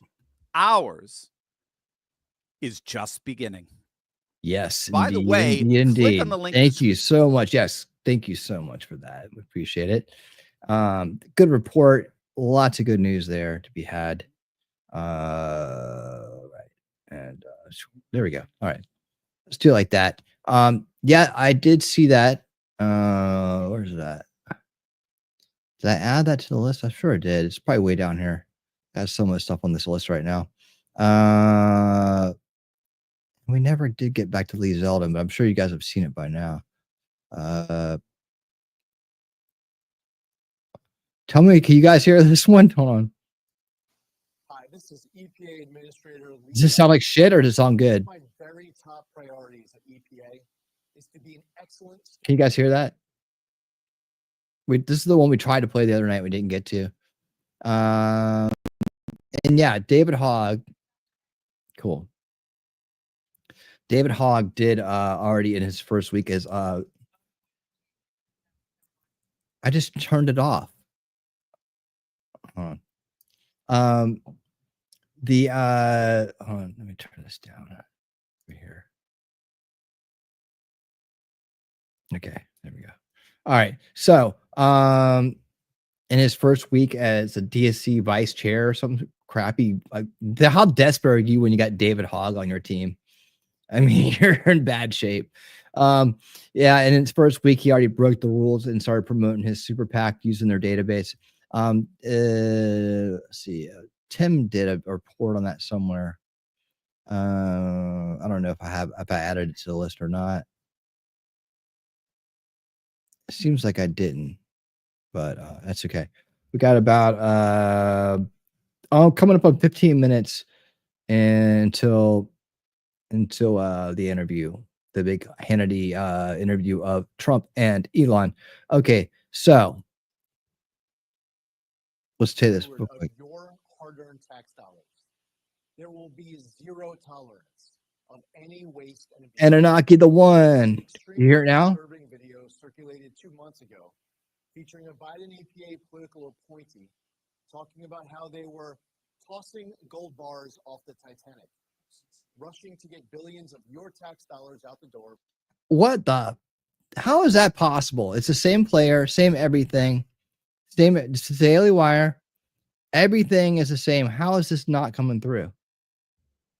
That's a crazy. That's a craziness. That's a craziness. I don't know. Maybe somebody don't want us to hear this. I have no idea. Anyways, all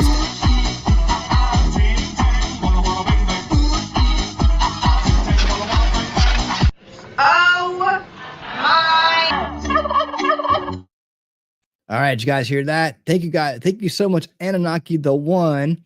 $10 Rumble rant. Thank you so much for the Rumble rant, man. I really do appreciate all your support and generosity. I'm broke this weekend. Family members needed financial help at large. What good for you being an awesome family member? They come first. So forgive me. Well, no need to do anything like that. I thank you. I thank you. Other than that, mowed down all the filthy politicians. Yeah, there you go. Yeah, they all need to be arrested, perp walked, and thrown in jail. Yeah, I don't understand why it doesn't play lead cell. I don't know how they block the audio like that because I hear it just fine. It doesn't make any sense how they do that.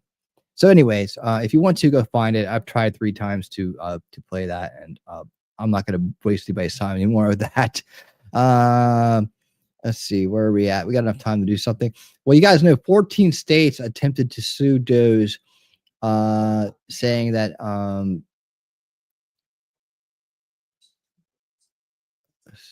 saying that trying to sue him to stop him to doing the good work, and they all failed. So there's the long and short of it. Let's go over to hit this real quick. Where did I put this at? Let's just hit some of this news over here on X. X the Dow. I got stuff over here that needs to be seen. And yeah, there we go. Okay. So like I said, I had some more Burchett coming up from you. And I like Burchett when he's not talking about UAPs because that's what he seems saying. So, but he's a funny guy. He reminds me of Kennedy in a lot of ways. Those two could do a routine, stand-up routine together, I believe.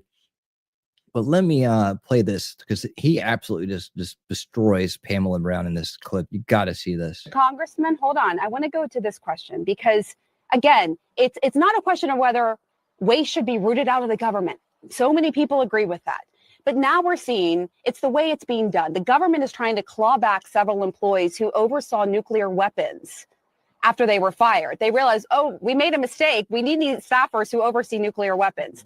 A professor at the University of Maryland, Don Kettle, who specializes in civil service, told the Washington Post that, yes, the government is likely full of wasteful bloat, but said a clumsy fix is worse than no fix at all, saying it's like going to a meat market, getting a piece of steak and trying to cut out the fat with a sledgehammer. That would only make a mess of the meat. Yeah, so let's not do anything. Let's just leave it all the way it is. Do you think, Congressman, that is a fair point, that the way this is being done is clumsy rather than methodical?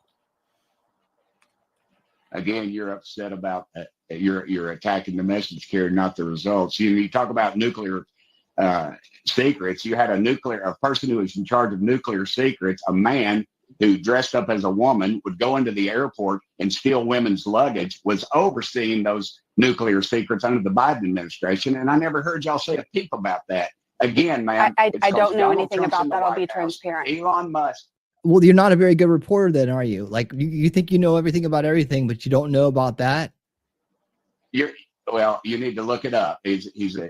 It's all over. Yeah, you had 4 years. What's your excuse, Pamela? It's all over. He was uncharged. But the question is, this is unrelated to the people overseeing nuclear weapons being fired. And Elon Musk himself said, we're moving so fast, of course there will be mistakes. The question is, some of these mistakes are really high stakes. Accidentally firing people overseeing nuclear weapons. Do you see that point?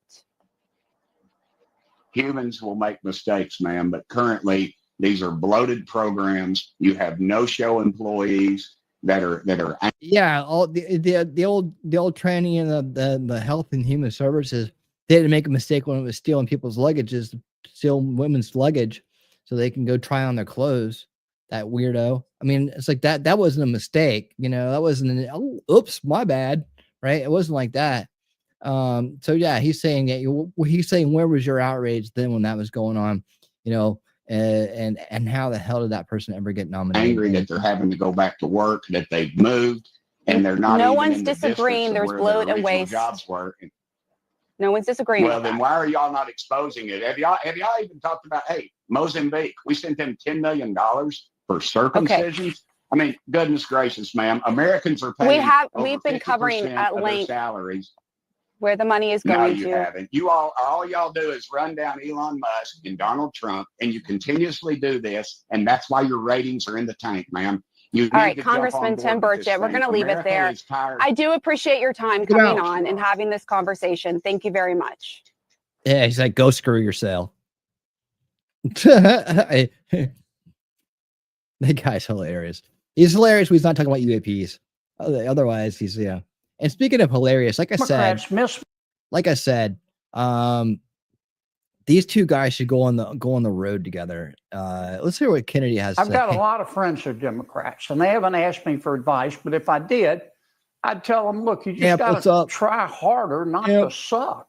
I mean, think about it. Over the past 4 years, the Democrats mismanaged Congress. They mismanaged COVID. They mismanaged the economy. They mismanaged inflation. They mismanaged the national debt.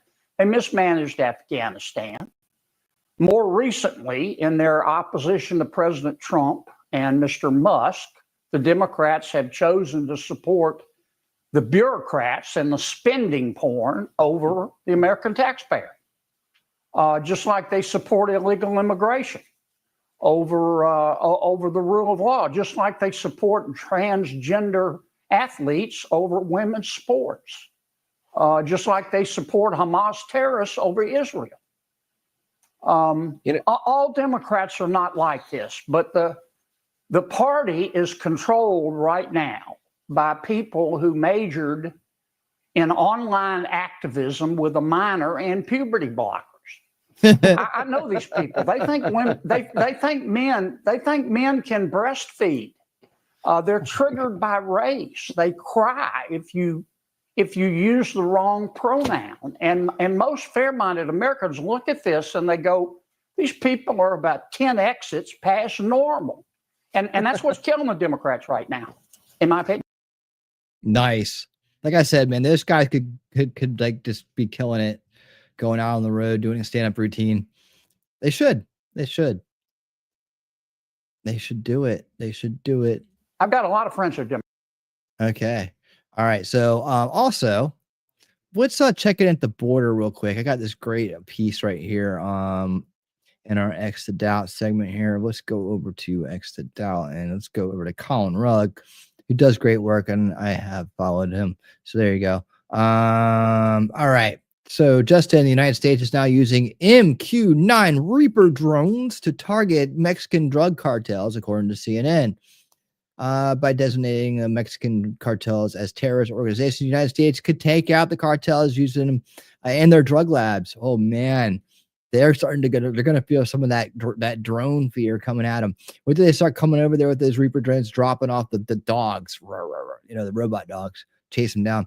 The drones over Mexico are not currently armed, but they have been used to target terrorists in Syria, Iraq, and Somalia. Arm them up, baby. Let's go. We're seeing these Reaper drones quite literally on the hunt in international airspace over Mexico, looking for criminal drug cartels and their fentanyl labs. They're ramping up their operations. Let's go ahead, and I'm sure she's going to tell us all about it. Let's go. These Reaper drones quite All right. literally on. You know how X is, guys. You know how X is. So turn your volume up. We'll do our best. But it's going to be low. So just get ready. The hunt in international airspace over in Mexico, looking for the criminal drug cartels and their fentanyl labs. They are ramping up their operations and combating these criminal organizations, something that the president, of course, promises to designate them as a terrorist organization. So these are called MQ-9 Reaper drones, and they're out there carrying out these stealthy, look at those covert guys. missions. Look at them. And they are not currently armed, but they can be equipped with payloads for precision strikes. The CIA, however, has not been authorized to use these drones to take lethal actions, officials told the New York Times, adding that they do That's not a good envision old-fashioned using drone these right there. drones to conduct airstrikes. For now, the CIA officers in Mexico are passing information that is being collected by these drones to Mexican officials. They are adamant about finding these fentanyl labs, dismantling them, which apparently emit chemicals that make them easier to find from the air. And that's why they are doing this from the air with these drones, because of that access. Now, the CIA has reportedly flown surveillance drones to hunt cartels inside Mexico before, partnering with Mexican authorities. But here's the deal. With the more recent flights that were She's got her communicated pointer to stick Congress, right there. they were actually under the Trump administration She gets using to a carry the particular pointer stick. notification that's reserved for new or updated covert programs that the CIA intends either to conceal or deny. That is what a source familiar with the matter said, adding that the notifications made no mention of Mexican partners this time around. So we talked with Darren Gobb. He is a geopolitical strategist, a U.S. Army veteran, and a former Black Hawk pilot, about the CIA's covert drone missions in Mexico. Take a listen to what he said. For the most part, Grimm's bar. I do not want to Let's go. see America trounce on its own constitution and just invade a foreign nation without a well thought out concept of how you get there, and having the people of this nation accept the risk through Congress to do something. Now, I'm not saying that we would decide to, quote, invade Mexico, but if you're crossing the border into a foreign country with the U.S. military forces intent on accomplishing something like that, that looks a lot like an invasion. And you've just changed the situation significantly. Let's go. Now, Nicole, when it comes to the Mexico side of things, President Sheinbaum, she was pressed on these drones breaching that airspace over in Mexico. She kind of played it off today during a news conference, just saying it's part of a little campaign. Now, when it comes to the president, he, of course, day one said he was going to crack down on the criminal cartels. This week, Nicole, we expect the president to make that formal designation of that terrorist organization for at least 6 cartels and gangs over in Mexico, Nicole. So we'll be waiting for that this week. All right, so Allie, let's talk about your report yesterday. Border Patrol had stopped using body cameras because of possible detection by criminals, but it sounds like that move is already now being reversed. Yeah, an about face already just a few days after that initial alert was sent out, telling Border Patrol that they needed to stop using their cameras right away. And it was because of a couple of reasons here. So one of the reasons was that these cameras actually emit a radio frequency that can trip off improvised explosive devices. The other issue was that there was information circulating on social media, quite literally giving a play-by-play on how to kind of tap into these systems and find out where these agents and officers are. So right now, Nicole, I have reached out to Axon, who is a manufacturer, and also to Border Patrol to find out what the fix is, because today they said the stand down is lifted. They are now set to resume normal operations and wear those cameras again. However, I haven't heard from Axon or CBP on what the solution was or how they're mitigating this I mean, risk. the cameras are for our entertainment only. So I don't know what they think they're going to get out of that. Like, and they're going to take them to court. No, buddy, you're a drug cartel. I don't know what they're. I mean, you're a criminal. It's like whatever. You're not going to get any. What do you think's going to happen? You're a foreign terrorist, basically, trying to do harm to Americans. You're not going to get any court. We're not being put under arrest. Yeah, I mean, I guess they'll arrest them if they can. They're going to, or more like, going to take care of that business. You know what I'm talking about? You know what I'm saying? Taking care of that business. All right. So we're getting close to time here. And we have to make sure we find that interview. So, and if we're, a few minutes behind, whatever, it's all right. We'll get to it. We're going to get it up on screen for you guys tonight. So this also, President Trump says, over the past 4 years, the Department of Justice has been politicized like never before. Therefore, I have instructed the termination of all remaining Biden-era U.S. attorneys. We must clean house immediately and restore confidence. America's golden age must be fair. Must have a fair justice system that begins today. Today, all Biden-era U.S. attorneys. Bye-bye. Bye-bye. Bye-bye. Bye-bye. Bye-bye. Thanks for coming out. Ain't happening anymore. Corruption, go that way. That's the exit. See you later. Right, Grim? All right. El Cartel versus El Gringo Cartel will look like a smash poop by a train made in the USA. Yes. Yes, they will. Yes, they will. They won't last very long. I did it. I had like a hour by hour if the U.S. military took on the Mexican drug cartel, what it would look like. I think it's in my cool things folder. So you have to probably stop by on a Saturday night to see that soon. I don't know that. I'll have one this week. There's a week coming up. I won't have a. Oh yeah, this week I don't have one, but next weekend I won't. Okay, so come by this weekend and you can watch that. We'll watch that together. We're also going to watch the history of the song "Mother" by Danzig. That's the cool thing segment. I just find cool things when we watch it. And that's sandwiched in between good news of the week and funny videos and whatever else I come up with to fit on that crazy, wacky variety show. Wannabe variety show. That's what it is. All right. So, I know I got people working hard behind the scenes trying to find that interview for me. So I'm going to keep entertaining you guys here. And if need be, I'll hop over and do that. We do have another the Mar-A-Lago press conference, right? And I don't want to get too deep into that in case we have to go with that. But you can watch a little bit of that. Lee Zeldin doesn't seem to want to talk to us. No, he does. I just can't find a good sound bite of it. I don't know why that one video. But I don't know why it doesn't play. I don't know why. Here's an interesting. I hesitate to play that one. Maybe not tonight. Doug Tunable.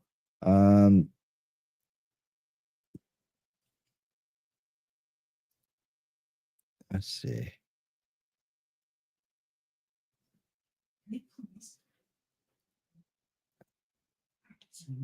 This will give me a second to go look for that interview. All right, so here we go. Doug talks about how Elon is a perfect distraction. He makes a good point. Elon's perfect distraction for the Democrats, right? And it's helping Trump get a lot of stuff done as they focus on Elon and not focus so much on Trump. And also, they're using all their shell casings up, firing at Elon and Doge. and not at Trump. So they're not trying to pull the same kind of shit they did last time. It's a really smart play if it's really 4D chess that's going on here, not just coincidental. Probably is 4D chess. If he sends sends out a mission, a special forces, let's call them special forces, out in front to cause commotion, right? And he knowing damn well they're gonna have a hard time dealing with that special forces unit, then he can move the army in behind and onto other things that are important without having them attacking him, right? Their special forces can't get through to the president because they're too busy dealing with our ultimate. And I'm talking like something better than even Stephen Greer could dream up in his little conspiracy imagination about how powerful it is. The Elon Doge Committee of elite techno marvels.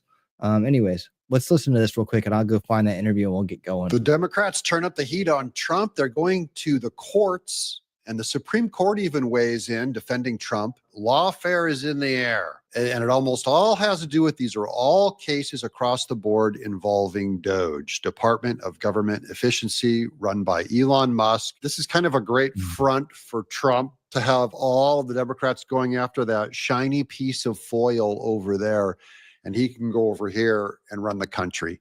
Welcome to the Doug Jacob channel. Castro, This is what's where up, the my Happy friend? Patriots Welcome are. to the I have an show. article here. Check it out from Forbes. There's going to be a lot of advertising and spam all over this background because of the way they lay out their sites. So with apologies, I'm going to read this and do a little commentary here. Here are all the major lawsuits against Trump and Musk. The Trump administration asks Supreme Court to let it fire an ethics official. So the question is, will Trump be able to get his firings in?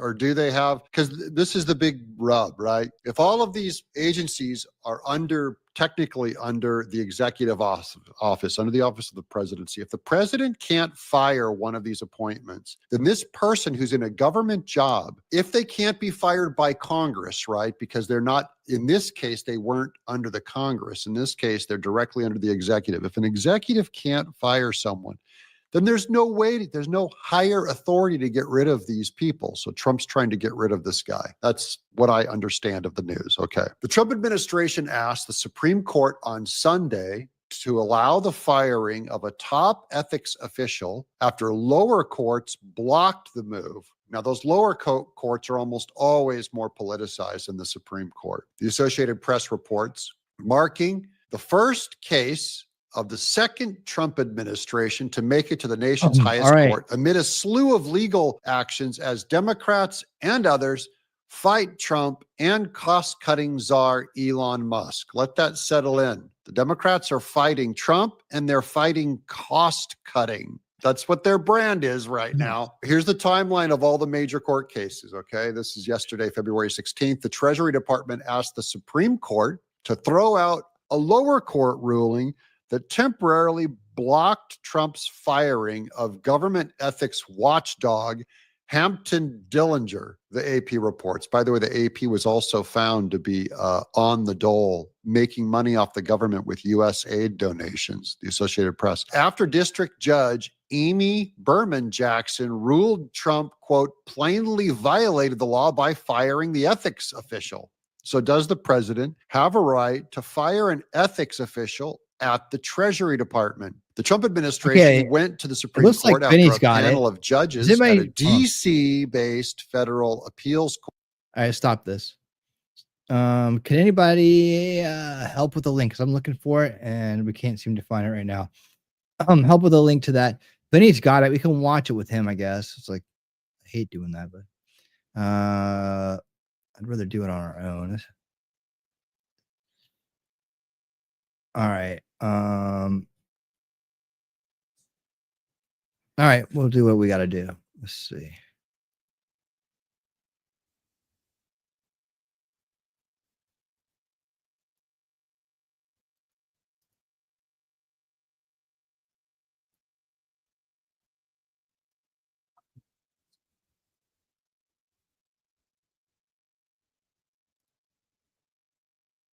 I used to be adored by the left, you know. Yeah, not anymore. Less so these days. They call it like Trump derangement syndrome. Like it's just like you don't realize how real this is until like it's you can't reason with people. So like I was at a friend's birthday party in LA, just a birthday dinner. I have to mention the president's name. And it was like they got shot with a dart in the jugular that contained like methamphetamine and rabies. Okay. And This is a preview. And Right. like, what is get it. wrong? Guys, like you just can't have like a normal conversation. Yeah. And it's like it's like that they become completely irrational. Proving Elon's point about methamphetamines and rabies, Democrats are still going after Doge like a bunch of government. If Smash if you admit to Washington.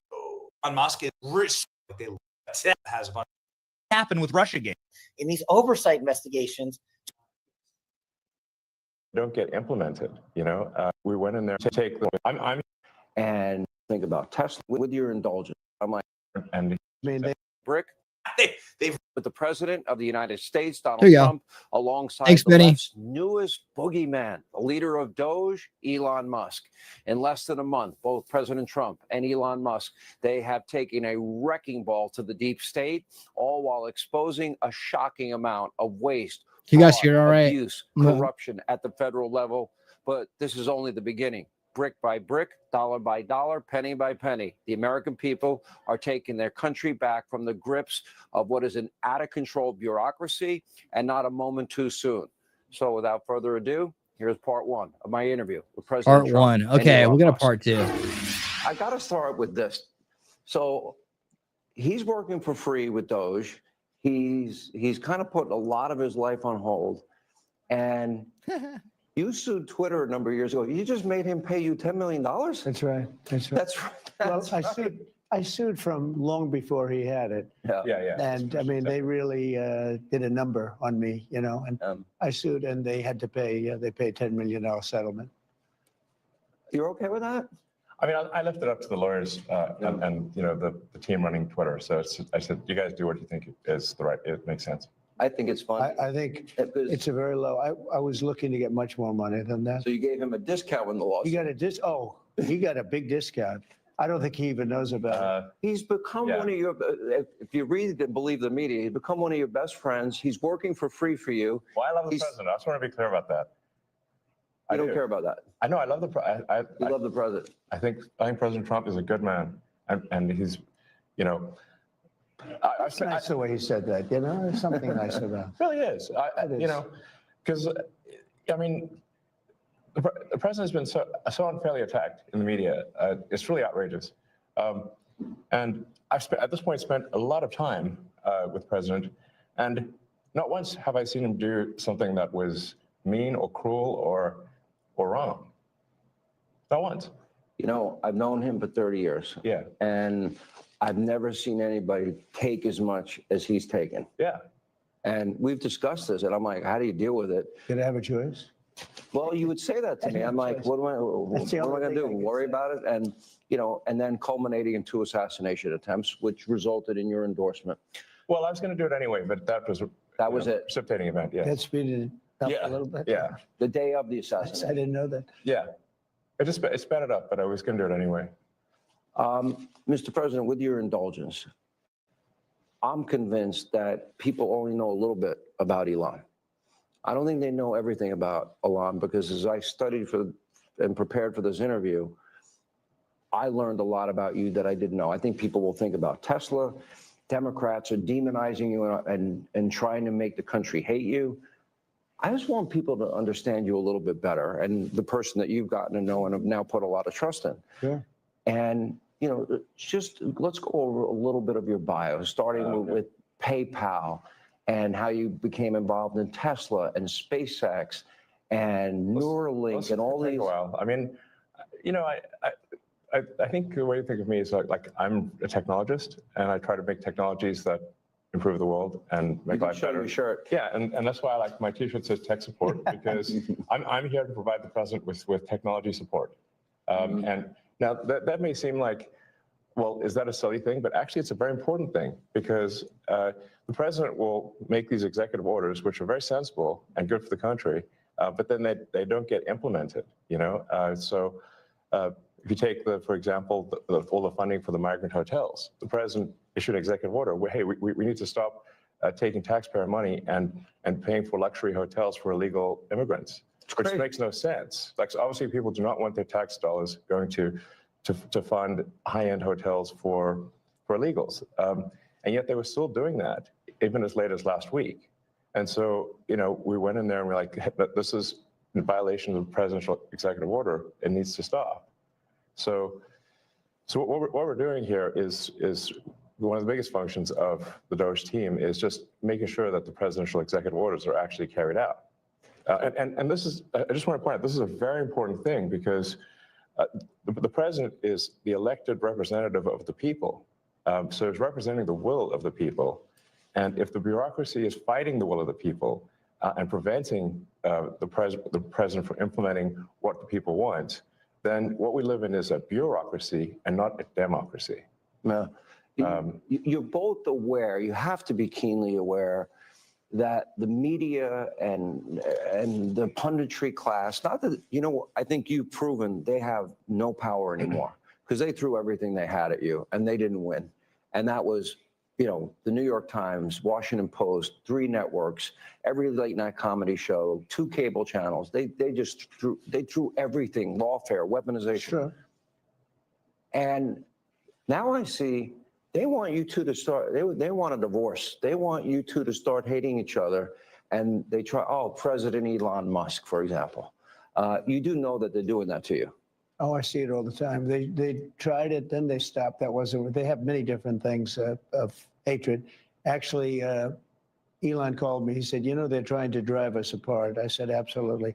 They said, we have breaking news. Donald Trump has ceded control of the presidency to Elon Musk. President Musk will be attending a cabinet meeting tonight at 8 o'clock. And I say, it's just so obvious.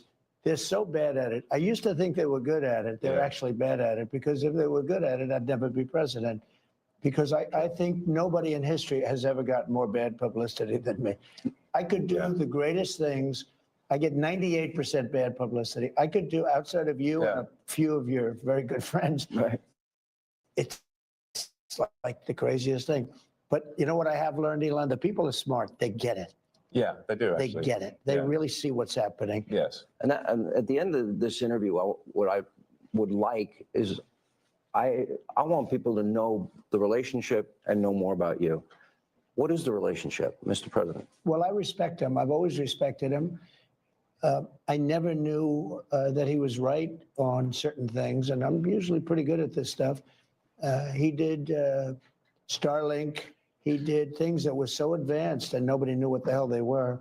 I can tell you in North Carolina, they had no communication. They were wiped out. Those people were, they had rivers in between. Land that never saw water, all of a sudden there was a river and a vicious, like rapids. People were dying all over. They had no communication. They said, Elon Musk? They didn't really know I knew him. I said, yeah. He said, could you get Starlink? It's like the first time I ever heard of it. I said, what's Starlink? A communication system. That's unbelievable. I have it. Yeah. And he said, I called him and I said, listen, they really need it. And he got like thousands of units of this communication, and it saved a lot of lives. He got it immediately, and you can't get it. I mean, you have to wait a long time to get it. But he got it to him immediately. And I said, that's pretty amazing. And I didn't even know he had it. We watched the rocket ships and we watch Tesla. I think, something that had an effect on me was when I saw the rocket ship come back and get grabbed, like you grab a beautiful little baby, you grab your baby. It just hug the rocket. I've never seen. Right, everyone needs a hug and clean rockets. And he said, you can't really have a rocket program if you're going to dump $1 billion into the ocean every time you fly. You have to save it. Right. And he saved it. First time that I've ever seen that done. Now, nobody else can do it.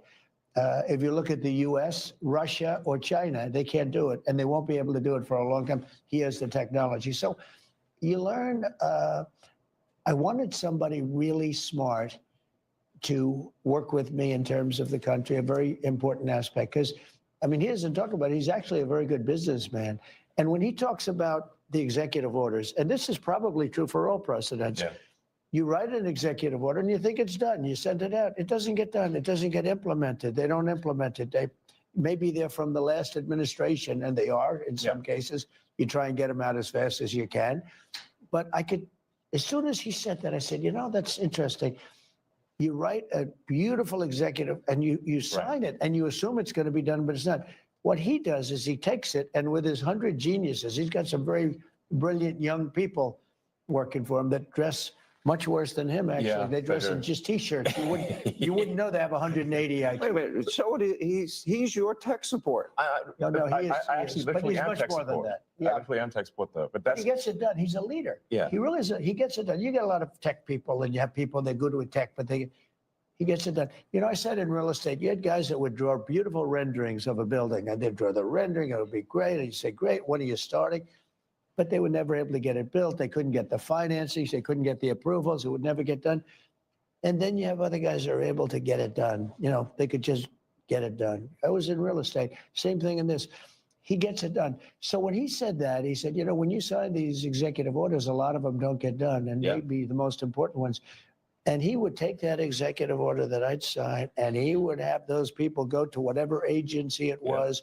When are you doing it? Get it done. Get it done. And some guy that maybe didn't want to do it, all of a sudden he's signing. He just doesn't want to be bothered. Do a lot of those executive orders have to be codified into law? Do you need the Republican Congress and to they follow will be. up? A lot of them will be. Yeah. They will. But look, in the meantime, we have 4 years.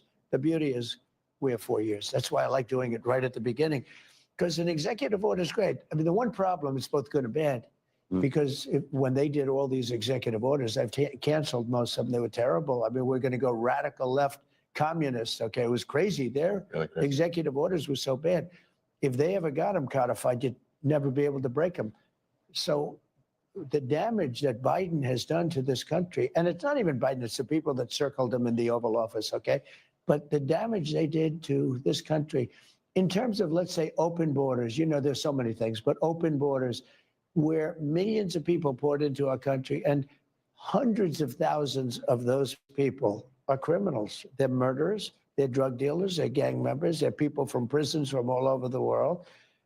And we have a great guy, Tom Homan, and he is doing so incredibly. You saw the numbers, they're down like 96%. 95%. He is a phenomenal guy. And Kristi Noem is doing an unbelievable job. And he wanted her. He said, she's so tough. And I said, I don't think of her as that way. You know, she's very nice. He said, no, she's so tough. And she is. I see with the horses, he's riding the horse. Let's go.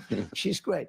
But the team we have is really unbelievable. But those executive orders, I sign them, and now they get passed on to him and his group and other people, and they're all getting done. We're getting them done.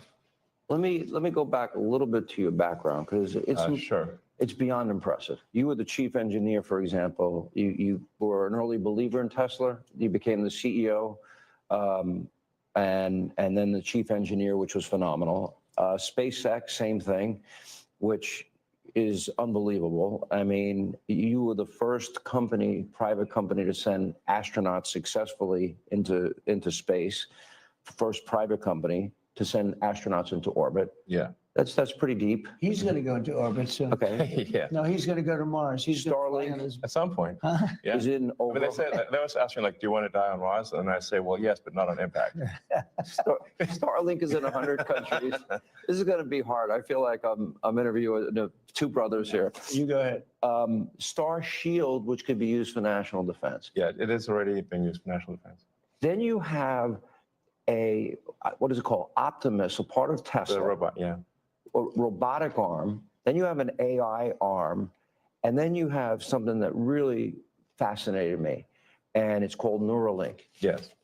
You might help the blind to see, and people with spinal cord injuries, that they can recover, where in the past, how close is that becoming a success? Neuralink, we've implanted Neuralink in 3 patients so far who are quadriplegics, and it allows them to directly control their phone and computer just using their mind, just by thinking. It's like, so we call this product telepathy.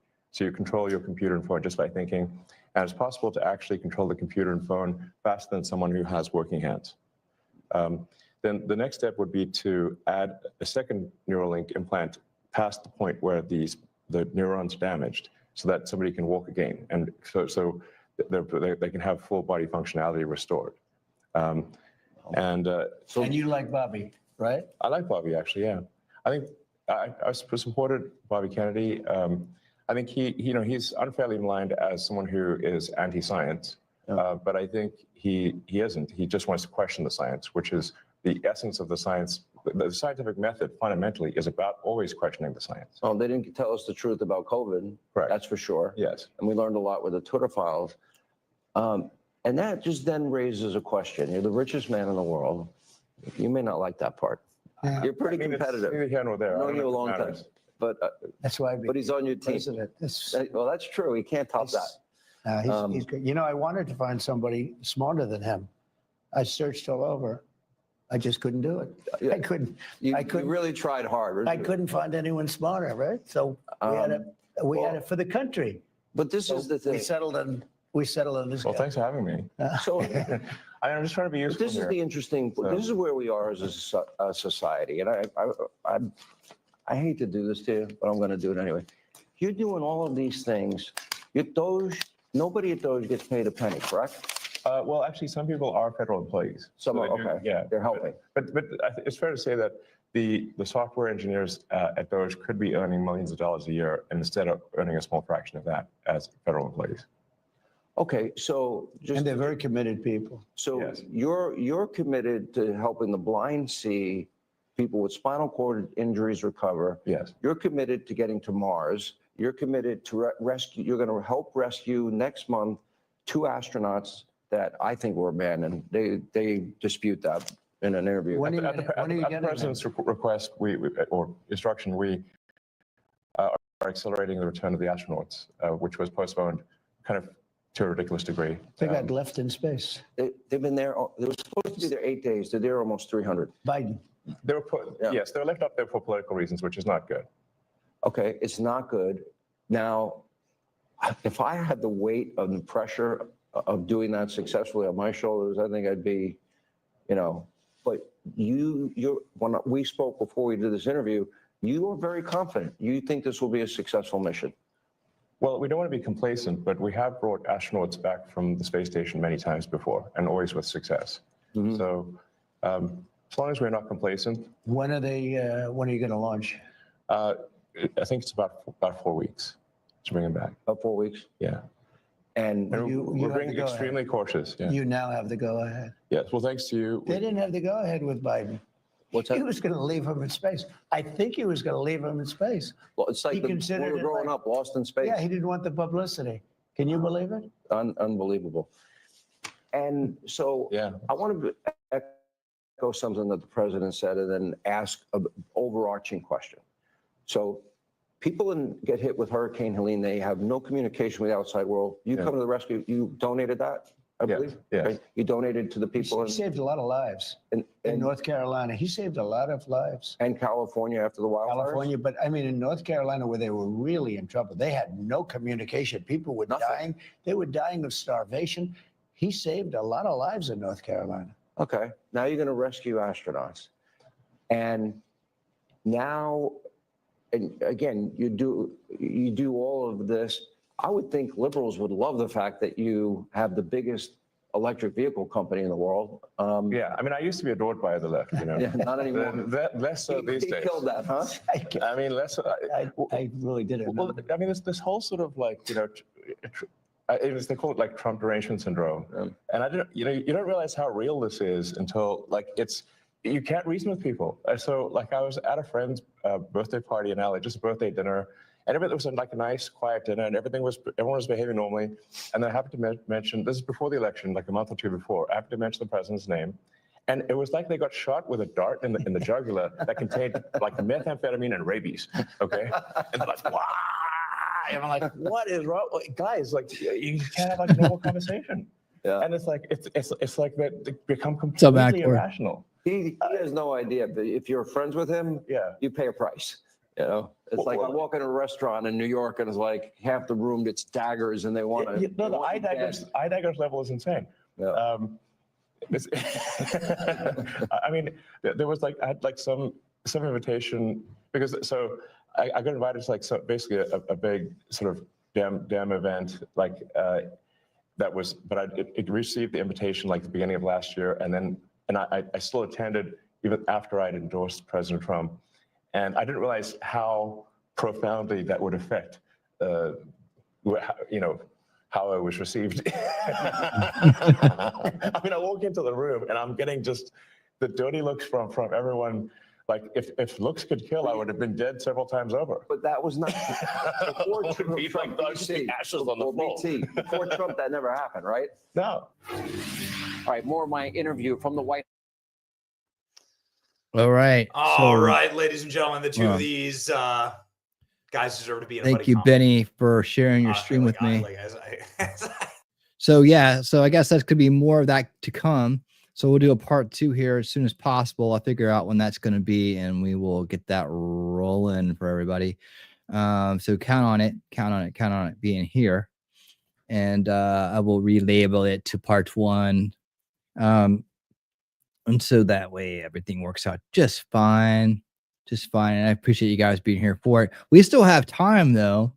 We still have time, guys, to go check out that Mar-A-Lago press conference. So we're going to get that done too. Let me go ahead and cue that up and we'll figure out what that was all about today. But yeah, that's how Hannity does it. He does his one part 2. Smart to make it work. Good night, RB. Thank you for being here.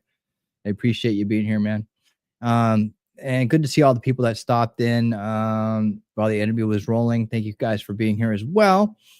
So let me go ahead and get that press conference queued up. And of course, like I said on Monday night, we'll be doing the Hegseth coverage on Monday nights from now on. So there you go. Hang on. All right, that should be better. Okay. We want to go over here and we want to get this right. So this is the radical transparency. That was my original thumbnail, but I'm going to get into this press conference at Mar-A-Lago today. It's a very nice looking room, by the way, very nice looking room. And there it is. Wow, look at that. It's beautiful, huh? What did you guys think of that? Before we get into this, what did you guys think of the interview? It was a nice interview, about kind of what I expected. Talking about their relationship, kind of humanizing Elon for people that, are going to bother to watch it. Some people just, they're caught in their mind control and they won't, their mind's closed, right? So they can't open it to new ideas and new perspectives or even readdress their own. So yeah, some people aren't going to be reached by it, but for people like us, it's good stuff. Hey T-Rex, what's up, buddy? How you doing? But yeah, let's get into this next part here, and we will enjoy this press conference with Trump. He's got some executive orders that he signed here. Hang on one second. Yeah, he signed some executive orders, and then he'll talk about that as well. And yeah, I thought that was a good interview with them. So we'll look forward to part 2, and then we'll have it right here for you probably on Thursday. Hopefully, if they drop it sooner than that, that'd be great. But we'll watch it on Thursday or Friday. It depends on when they do it. Those are our nights for winning tonight. There we go. All right. Again, let's get this on up and going. Let's make sure we got winning speed in the house. We do. All right. And away we go. Look at that, nice quiet as he walks in the room. Beautiful lamp there. Oh, that lamp's probably worth a lot of money. It's a lot of money. I don't know. Look at that. Look at the room, just the detail on this room. It's just everything. Everywhere you look, it's like elegance. These designs going up the side here. Wow. Is that a piano? I don't know. I want to thank some of the great people from the Palm Beach County Sheriff's Office. They're here to take photographs, and it's my honor to do so. Also, the fire department, the great firefighters. So they're here throughout the room, and I want to thank you very much for being here. I'll be with you in a little while. We'll do some great photos. We have plenty of time. Policemen, policewomen, and firemen, firewomen, they're here, and we appreciate it very much. You've done a fantastic job. I think it's very important to state that incredible things are happening in our country. I think we've made more progress in 3 weeks than they've made in 4 years. Oh, yeah, yeah. Especially with respect to the reputation of our country. And people are respecting us again as a country and as a powerful country, and maybe a smart country, but maybe not so smart, because when you look at some of the waste, fraud, and abuse that's being uncovered by Doge and the people at Doge, these are young, often young, but super brilliant people, incredible computer scientists and other things. And they're finding levels of fraud and waste and abuse like I think nobody ever thought possible. But before we do that, I just want to ask Will to come over. I've just finished signing some executive orders, and if we could start with that, Will, you might want to come up here and just explain what we did. Thank you. Good afternoon, y'all. A short while ago, President Trump signed three items. The first is an executive order relating to the affordability and availability of in vitro fertilization and other fertility treatments.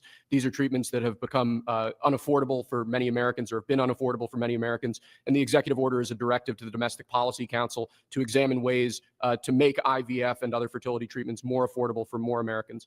The second item. Hold on, wait a second. Didn't Kamala and the corrupt establishment tell us that he was going to do away with that? What? Oh, they lie to their base again? Is that all they do? That we signed was a presidential memorandum imposing radical transparency requirements on government departments and agencies, in keeping with President Trump and the administration's broader commitment to governmental transparency. What this presidential memorandum would do is require, as waste, fraud, and abuse is uncovered, as programs are canceled, and ultimately as taxpayer dollars are saved, this presidential memorandum would require departments and agencies to make all of the details of that freely available to the public. Lastly, we have another executive order that President Trump signed relating to independent agencies. This executive order would establish important oversight functions in the Office of Management and Budget and its subsidiary office, OIRA, supervising independent agencies and many of their actions, and also reestablishes the longstanding norm that only the president or the attorney general can speak for the United States when stating an opinion as to what the law is. Thank you very much, Will. That was the primary purpose of this conference, to explain that they're all very important in their own way. Fertilization, I've been saying that we're going to do what we have to do, and I think the women and families, husbands, are very appreciative of it. But that was it. I do want to say, while I'm up here, I've been contacted by some of the biggest companies in the world, and because of what we're doing economically and through tariffs and taxes and incentives, they want to come back into the United States. And we'll be announcing various very large companies, the biggest actually, and they'll be coming back, having to do with chips and having to do also with cars and lots of other things. We're going to be announcing some very, very big, momentous decisions are being made by companies all around the world, the biggest, and they want to come back into the U.S. Car plants are being canceled in other locations now because. Hold on. What we got here? Hold on. We got breaking news. Part 2's already on? You got to be kidding me. You got to be kidding me. It's already on, huh? Well, if we can get part 2 in, let's do part 2. I could save this for another night. Let's check that out. Same channel he was sniping. Okay. Let's go back over to that. Thank you for the update there. Give me 1 second to figure this out. And okay.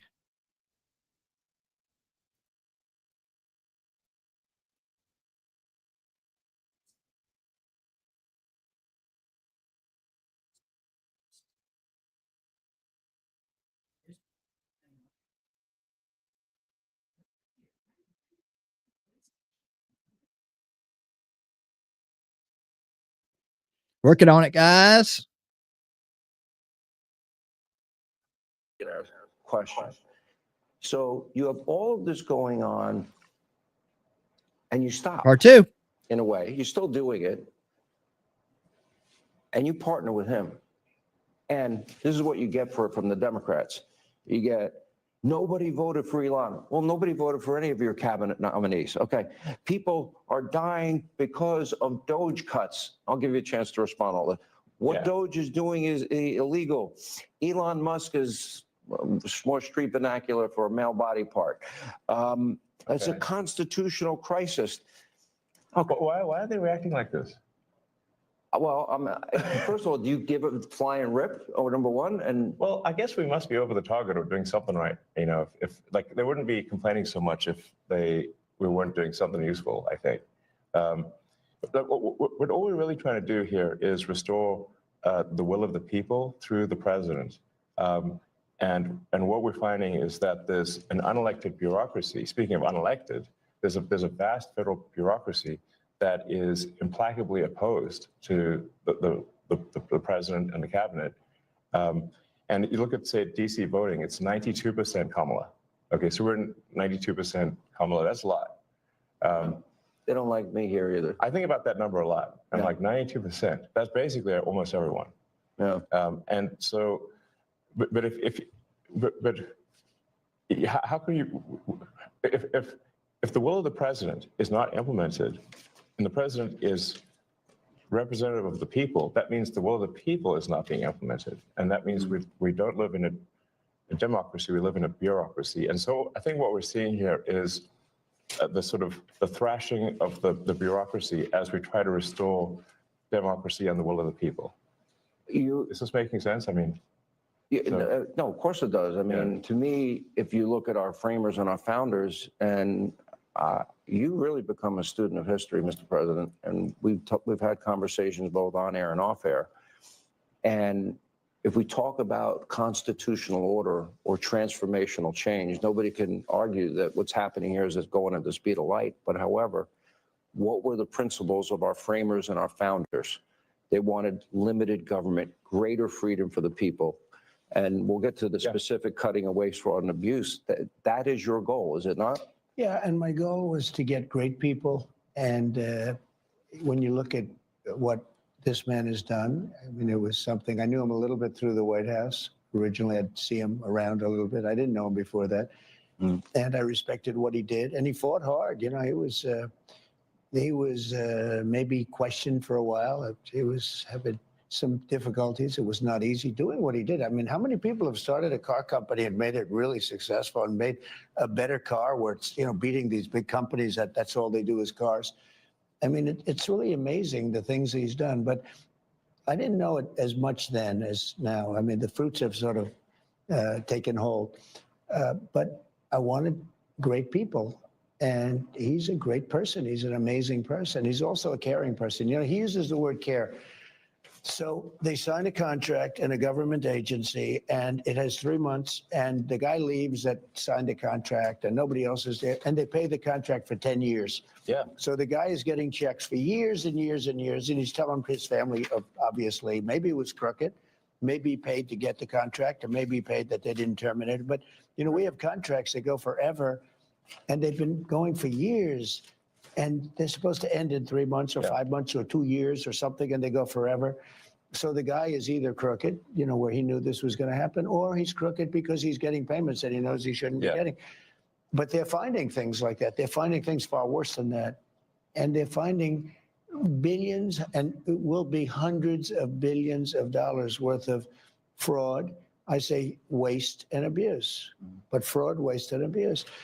And he's doing an amazing job. And he attracts a young, very smart type of person.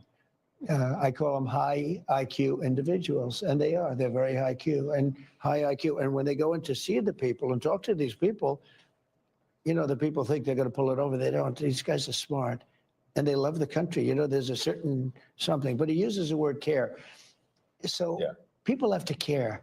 Like, when I bought Air Force One, I negotiated the price. It was $5.7 billion, and I got them down to $1.7 billion. Now they're not building the plane fast enough. I mean, they're actually in default. Boeing, they're supposed to have been building this thing forever. I don't know what's going on. Yeah, we don't build the way we used to build. You know, we used to build like a ship a day, and now to build a ship is like a big deal. And we're going to get this country back on track. We can do it, but so many things. It takes so long to get things built and get things done. And a lot of it could be something we've been discussing. The regulators go in and they make it impossible to build. They make it very difficult to build anything, whether it's a ship, a plane, or a building, or anything. And some of them do it because they want to show how important they are. Some of them do it maybe because they think they're right. They use the environment to stop progress and to stop things. It's always the environment. It's an environmental problem. It's not an environmental problem at all. But they do a lot of things. And by the way, speaking of that, Lee Zeldin is going to be fantastic in the position. So important. He could take 10 years to approve or disapprove something, or he could do it in a month. just as good. Sure. And I think you're going to see a fantastic job done by him. He's a tremendous guy. Newt, you echoed something when I just met you, and it was very similar to what Newt has been saying, that he brought this country to the dance. This is the opportunity to be transformational and to have, I would argue, the most consequential presidency if we really dig down and do something that had never been done before, and that is get rid of this bureaucracy. And I'm going to get to the specifics. You say the same thing. It's not done yet. And what do you mean by that? I mean, winning the election is really the opportunity to fix the system. It is not fixing the system itself. So it's an opportunity to fix the system and to restore the power of democracy. And people like. It's funny how often when these attacks occur, the thing that they're accusing the administration of is what they are guilty of. They're saying that things are being done unconstitutional, but what they are doing is unconstitutional. They are guilty of the crime of which they accuse us. That's always the first thing they do. He's in violation of the Constitution. They don't even know what they're talking. Well, it's absurd. Don't. It's just a con They job. invert It's a big reality. con job. And Evil so always bad for the does. country. So dangerous and so bad. And the media is so bad. When I watch MSNBC, which I don't watch much, but you have to watch the enemy on occasion, the level of arrogance and cheating, and they're just horrible people. These They are lie. horrible people. They tell They're conspiracy liars. theories. And they start up with the Constitution. They couldn't care less about the Constitution.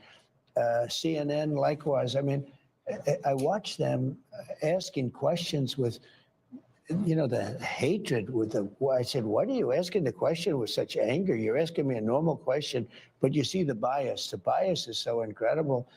And those two are bad. PBS is bad. AP is bad. CBS is terrible. I mean, CBS now, they changed an answer in Kamala. They asked her some questions. She answered them like, a low IQ person, the opposite of him, the absolute opposite. But she gave a horrible answer. They took the entire answer out and they put another answer that she gave 20 minutes later into as the Part of her answer. words. I've never even heard of that. I thought I heard of it all. I'm going to, just for the sake of saving time, because I could spend, and I've done this on radio and TV, I can spend an hour finding the outrageous amounts of money being spent abroad like USAID. And I just want to mention a couple, but I'm going to scroll it. Well, I guess at a high level, I think it's what the president mentioned earlier, which is that in order to save taxpayer money, it comes down to two things: competence and caring. And when the president was shown the outrageous bill for the new Air Force One, and then negotiated it down, if the president had not applied competence and caring, the price would have been 50% higher, literally 50% higher. The president cared, the president was competent, the price was not 50% higher as a result. And so when you add more competence and caring, you get a better deal for the American people. But we were talking about this yesterday. I could give me thousands of bills. I could pick any one of them. Exactly. But I could take all 1,000. And let's say it's a bill for $5,000, just $5,000, and it's done by some bureaucrat.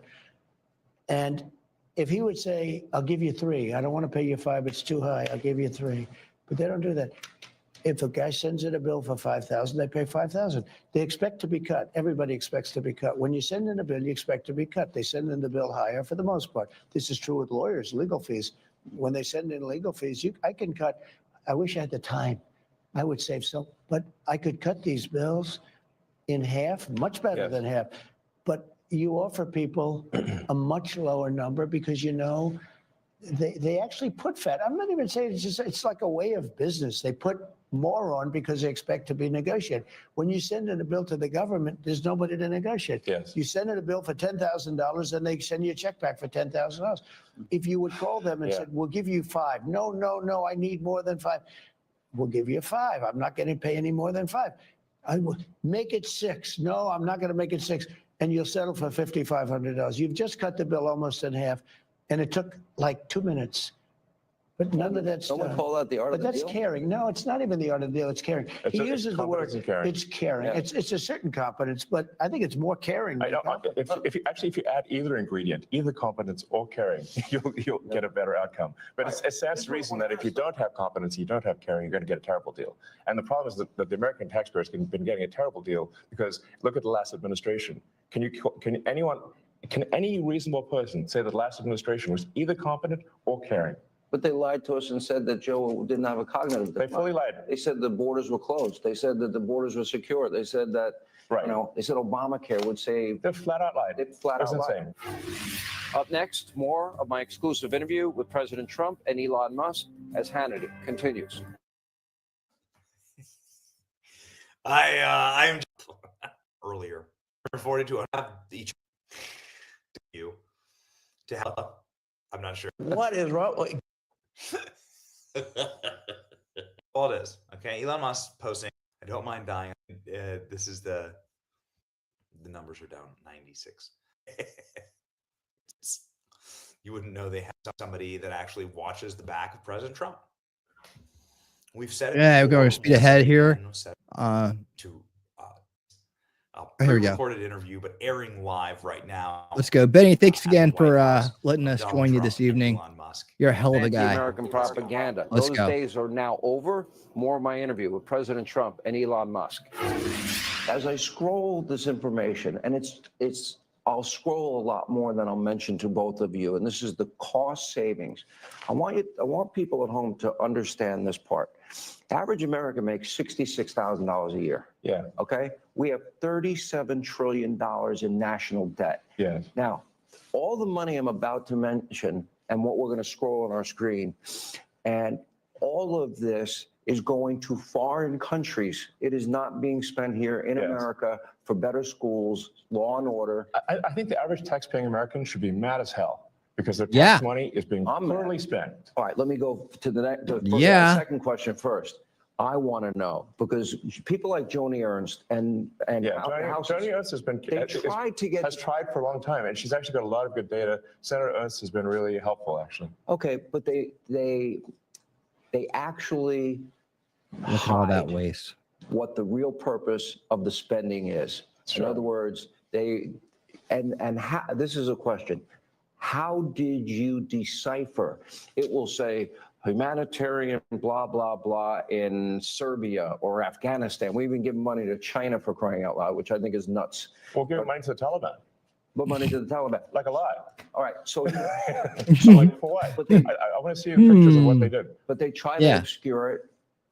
But then you got to the bottom line, which is what I'm now scrolling on the screen. Yes. And that is 20 million on a Sesame Street show in Iraq, 56 million to boost tourism in Tunisia and Egypt, 40 million to build schools in Jordan, 11 million to tell the Vietnamese to stop burning trash, 45 million for DEI scholarships in Burma, 520 million for consultant-driven ESG investments in Africa, DEI programs in Serbia. The president's favorite. I'm sure you love that taxpayer money was spent on a DEI musical in Ireland, or a transgender opera in Colombia, or a transgender comic book. It sounds like how can these things be real? But this is actually what was done. It sounds like a comedy sketch. Or I have something. 20 pages of this. Right. It's not. It's a list a mile long. If you had to put a number on it, how much do you think you've identified waste, fraud, abuse, corruption at this point? And again, we're going to be scrolling this throughout the program.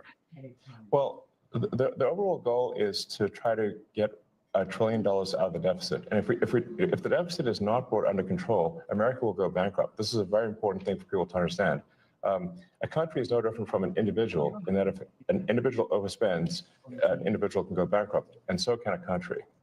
And the massive waste, fraud, and abuse that has been going on, which is leading to a $2 trillion a year deficit. That's what the president was handed on Jan 20th, a $2 trillion deficit. It's insane.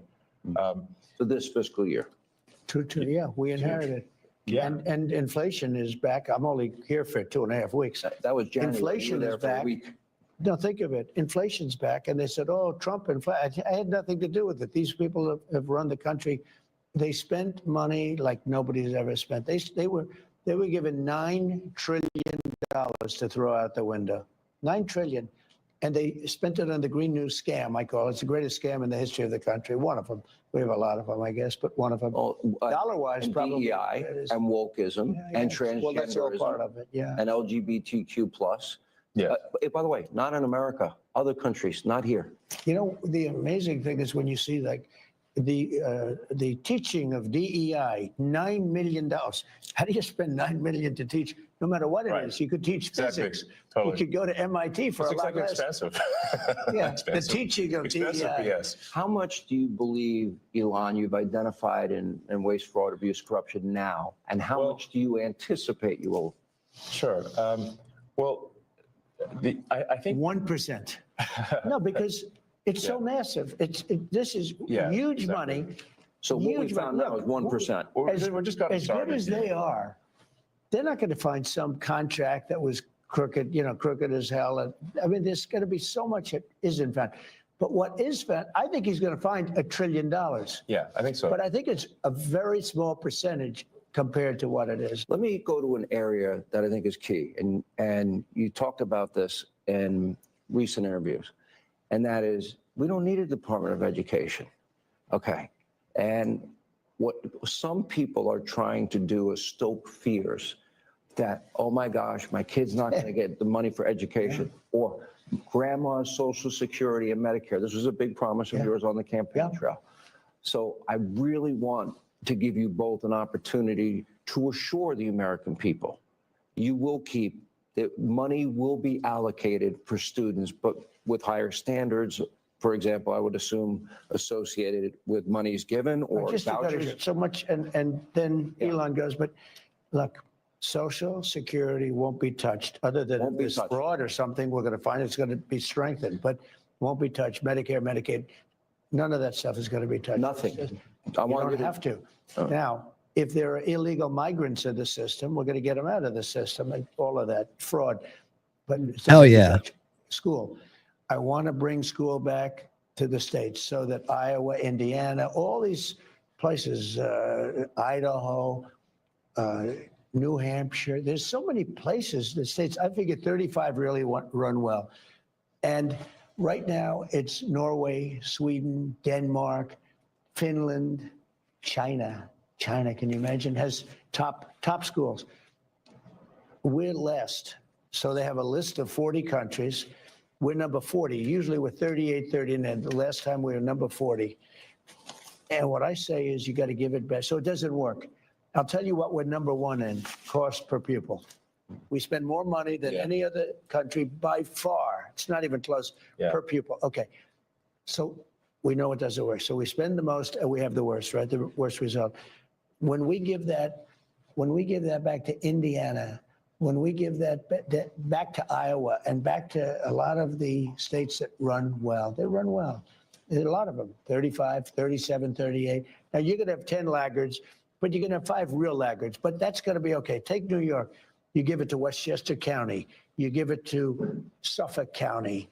You give it to upstate New York, and you give it to Manhattan, but you give it to 4 or 5 subsections. Same thing in California. Los Angeles is going to be a problem, but you're going to give it to places that run well. We can change education. Now, school choice is important, but that will get taken care of automatically. We want to bring education back to the states. You will spend half the number, and I'm not even doing this. I'm not even doing this to save, but you will. It costs you much less money. You get a much better education. If you go to some of these states, you'll be the equivalent of Norway, Sweden, Denmark, places that really have a good school system. You'll have those places will be the equivalent, and your overall numbers will get so much better. Do you want standards associated? The only thing I want to do from Washington, D.C. is make sure they're teaching English, reading, writing, math, and science. arithmetic. Science? Okay, a little science. Science might help. You Sure. know, computers. You're not going to have much of a problem with that, but that's it. So your task now, and I pray to God this is successful. I really do. I wish you Godspeed. Godspeed, John Glenn. It's going to be, by the way. I really believe. But there are, Because there the are country's legitimate going to do areas. well beside this. This is cutting. We're only talking about cutting. We're also going to make a lot of money. We're taking in so much. What about his business? What if there is Then we won't a let him contract he do it. would We're not otherwise gonna get? let him do it. You're not If gonna let he's him do it. got a conflict, I mean, look, he's in certain areas. I mean, I see this morning, I didn't know, but I said, do the right thing, where they're cutting way back on the electric vehicle subsidies. Yes. They're cutting back. You lose. Not only cutting back. Hurt you. Correct. Yeah.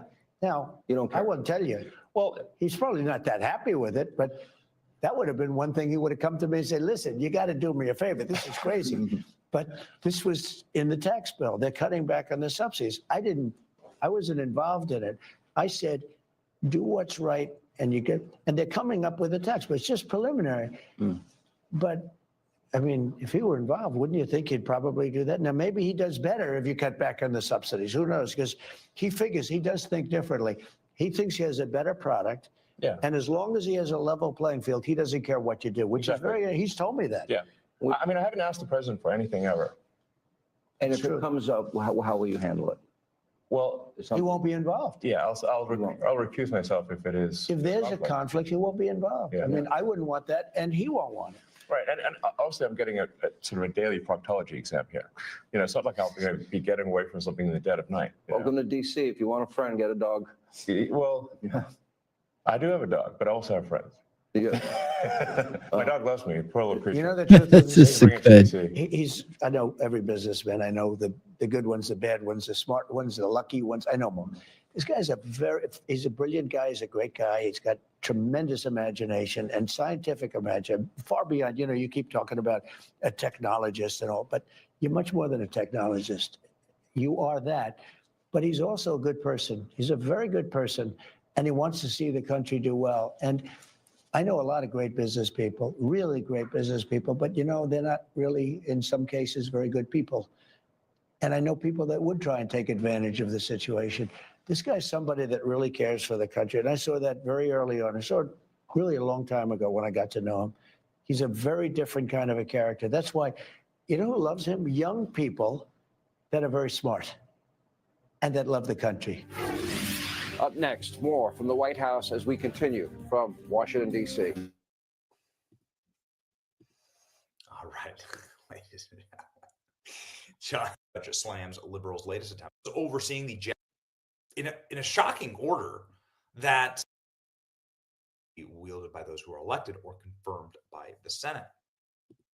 We are live. I'll be speeding it up here. Dumb argument.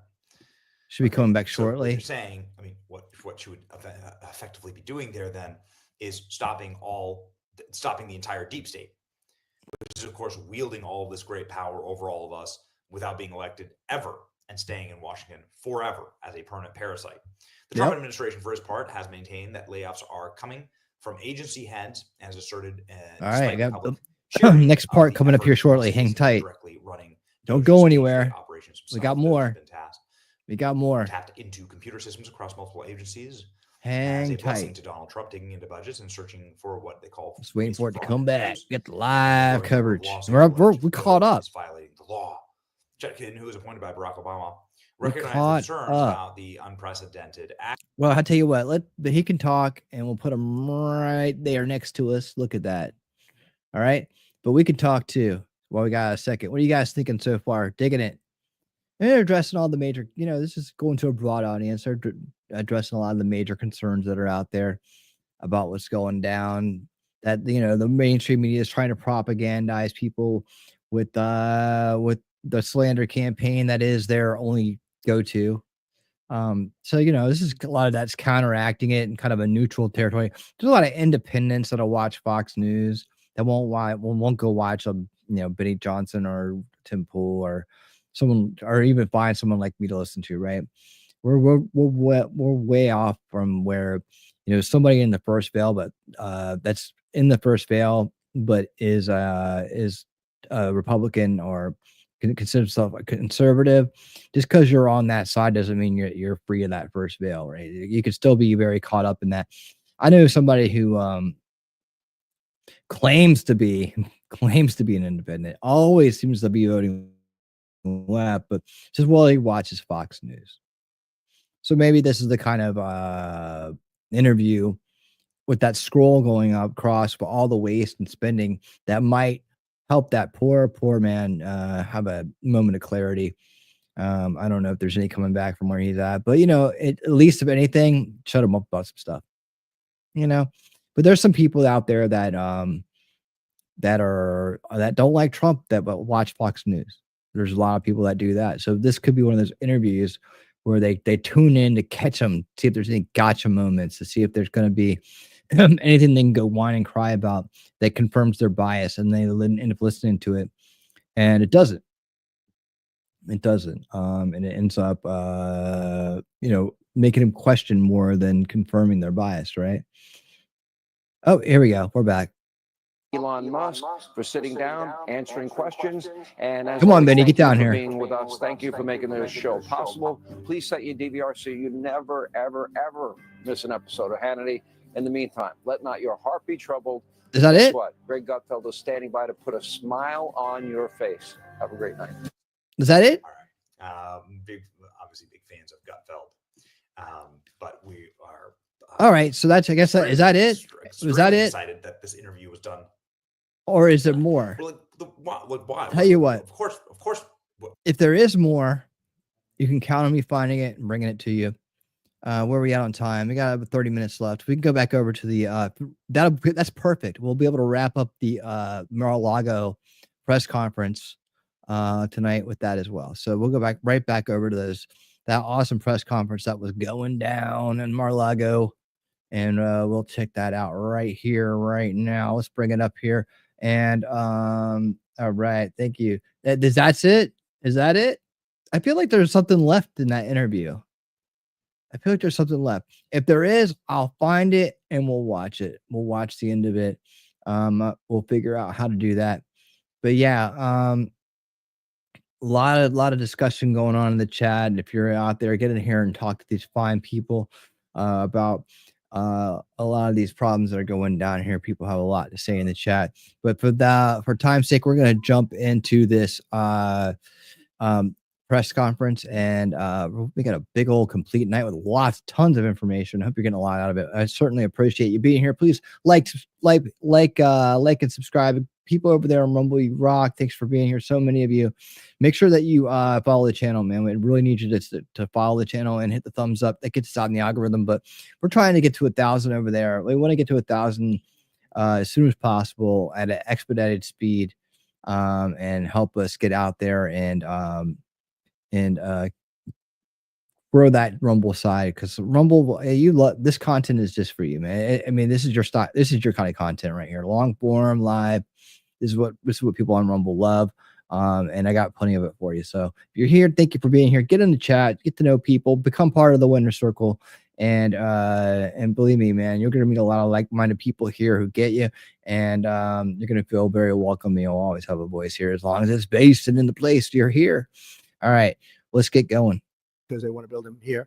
And you read about a couple, not that I want to mention names or anything, but you read about a couple of big ones in Mexico just got canceled because they're going to be building them in the United States. And that's very simply because of what comment on this more. To taxes, tariffs, and incentives.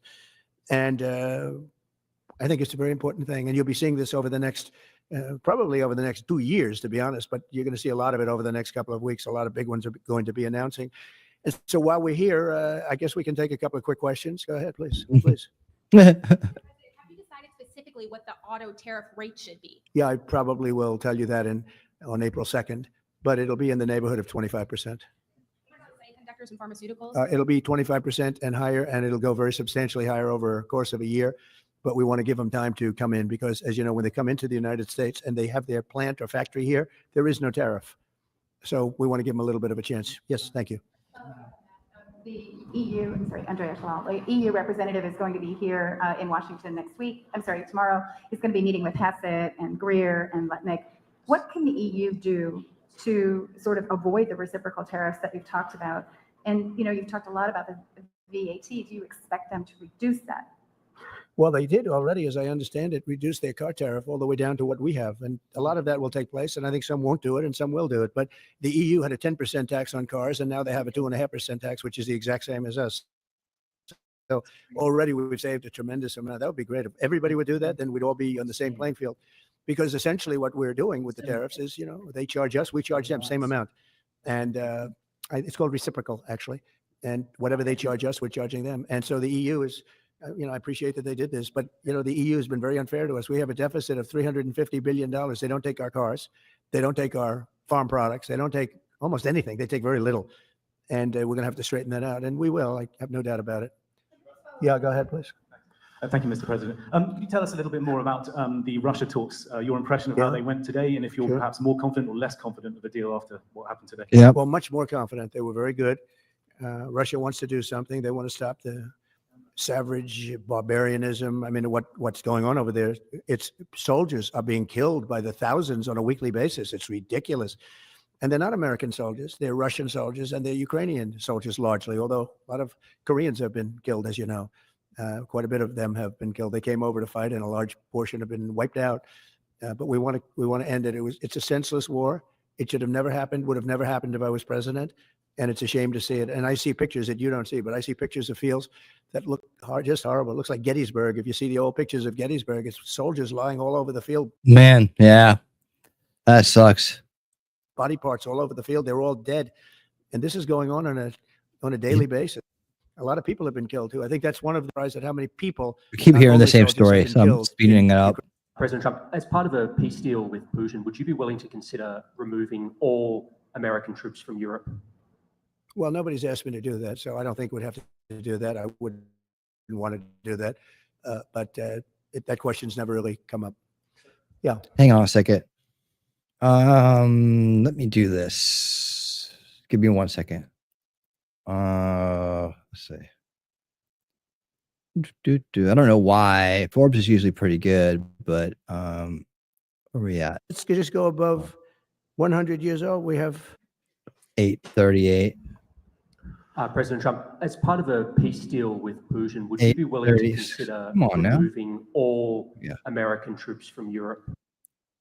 By the way, I could read this all day long. I could go on all day long, and and I thought that was a beautiful self. And you support stationing European? I mean, I know France has mentioned it. Others have mentioned it.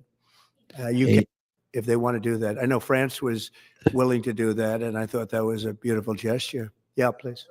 Do you have any message for Ukrainians who? Okay, I think we're all right. I just want to make sure I don't get any interruptions after here. 3 years of fighting might feel betrayed or disappointed at not having a seat at these initial talks in Saudi Arabia? Well, I think I'm really disappointed in what's happened. I've been watching this for 3 years. It's a war that would have never happened if I was president. And I've been watching these people being killed at levels that you've rarely seen, not even close, since the Second World War. And I'm negotiating land laying replaced. You can't replace them. 1,000-year-old domes that are so beautiful. You can't replace that.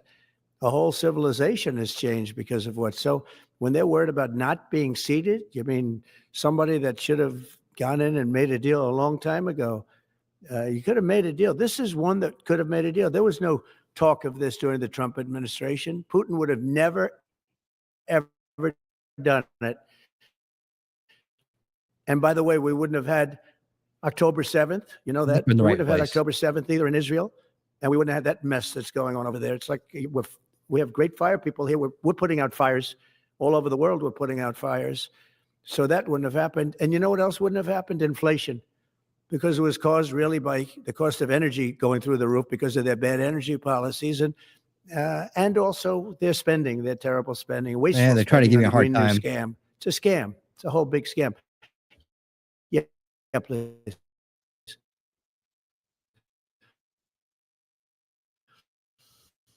Yes, sir. I want to know the restrictions on the Associated Press. And secondly, some of your advisors are concerned. Yeah, hold on. Let me give it a second. It's lagging a little bit, and they're trying to give me a hard time about. Let's see what they're saying. Audio. So that again, YouTube and their stupidness. For some reason, this press conference, even though we do them all the time here, is messing with their antiquated system. So that's okay. We should be able to make it through. I think. I mean, we got 20 minutes of this. Let's see. I might speed it up a little bit in places here and there, stop it a little bit more. I know we're lagging out for some reason right now, so I'm just gonna chill. Put it up here for a minute, just chill, and we'll get through it. If not, we've seen a lot of these anyways. Looks like it's coming back around, but yeah, we shouldn't hopefully not get any more problems. Usually if you stop and talk for a minute, it chills the heck out. Of course, I don't know if some of this is residual either, but we'll see what they're trying to talk about here. I don't understand why they want to do it that way. Associated Press's style guide, using language and giving guidance to not use words like illegal immigrant or to use phrases like gender affirming care. And they're concerned about that being an encroachment on liberalism. If I speed it up sometimes, I can fool them too. Well, I do think that some of the phrases that they want to use are ridiculous. And I think, frankly, they become obsolete, especially in the last 3 weeks, because many things have happened in the last 3 weeks. And I didn't know about that, but I would say that if they want to use certain phrases like that, and I guess some are okay, but many aren't. But the Associated Press just refuses to go with what the law is and what is taking place. It's called the Gulf of America now. It's not called the Gulf of Mexico any longer. I have the right to do it, just like we have the right to do Mount McKinley, and nobody's even challenging that. But only the essentially, it's primarily the Associated Press, and I don't know what they're doing, but I just say that we're going to keep them out until such time as they agree that it's the Gulf of America. We're very proud of this country, and we want it to be the Gulf of America. Now, the Associated Press, as you know, has been very, very wrong on the election, on Trump and the treatment of Trump and other things having to do with Trump and Republicans and conservatives. And they're doing us no favors. And I guess I'm not doing them any favors. That's the way life works. But, thank you for the question. Who are you with? Very good question. Thank you. Yes. We're hearing that Russia wants to force Ukraine to hold new elections in order to sign any kind of a peace deal. Is that something that the U.S. would ever support? Well, we have a situation where we haven't had elections in Ukraine, where we have martial law, essentially martial law in Ukraine, where the leader in Ukraine, I mean, I hate to say it, but he's down at 4% approval rating, and where a country has been blown. It's still messing with me a little bit. So if it goes out and we're on their sides, the buildings are collapsed. It looks like a massive demolition site. The whole, so many of the cities. They haven't done it in Kiev because I guess they don't want to shoot too many rockets in there. They've done it 20%, but they haven't done it 100%. If they wanted to do it 100%, it would probably happen very quickly. But you have cities that are absolutely decimated.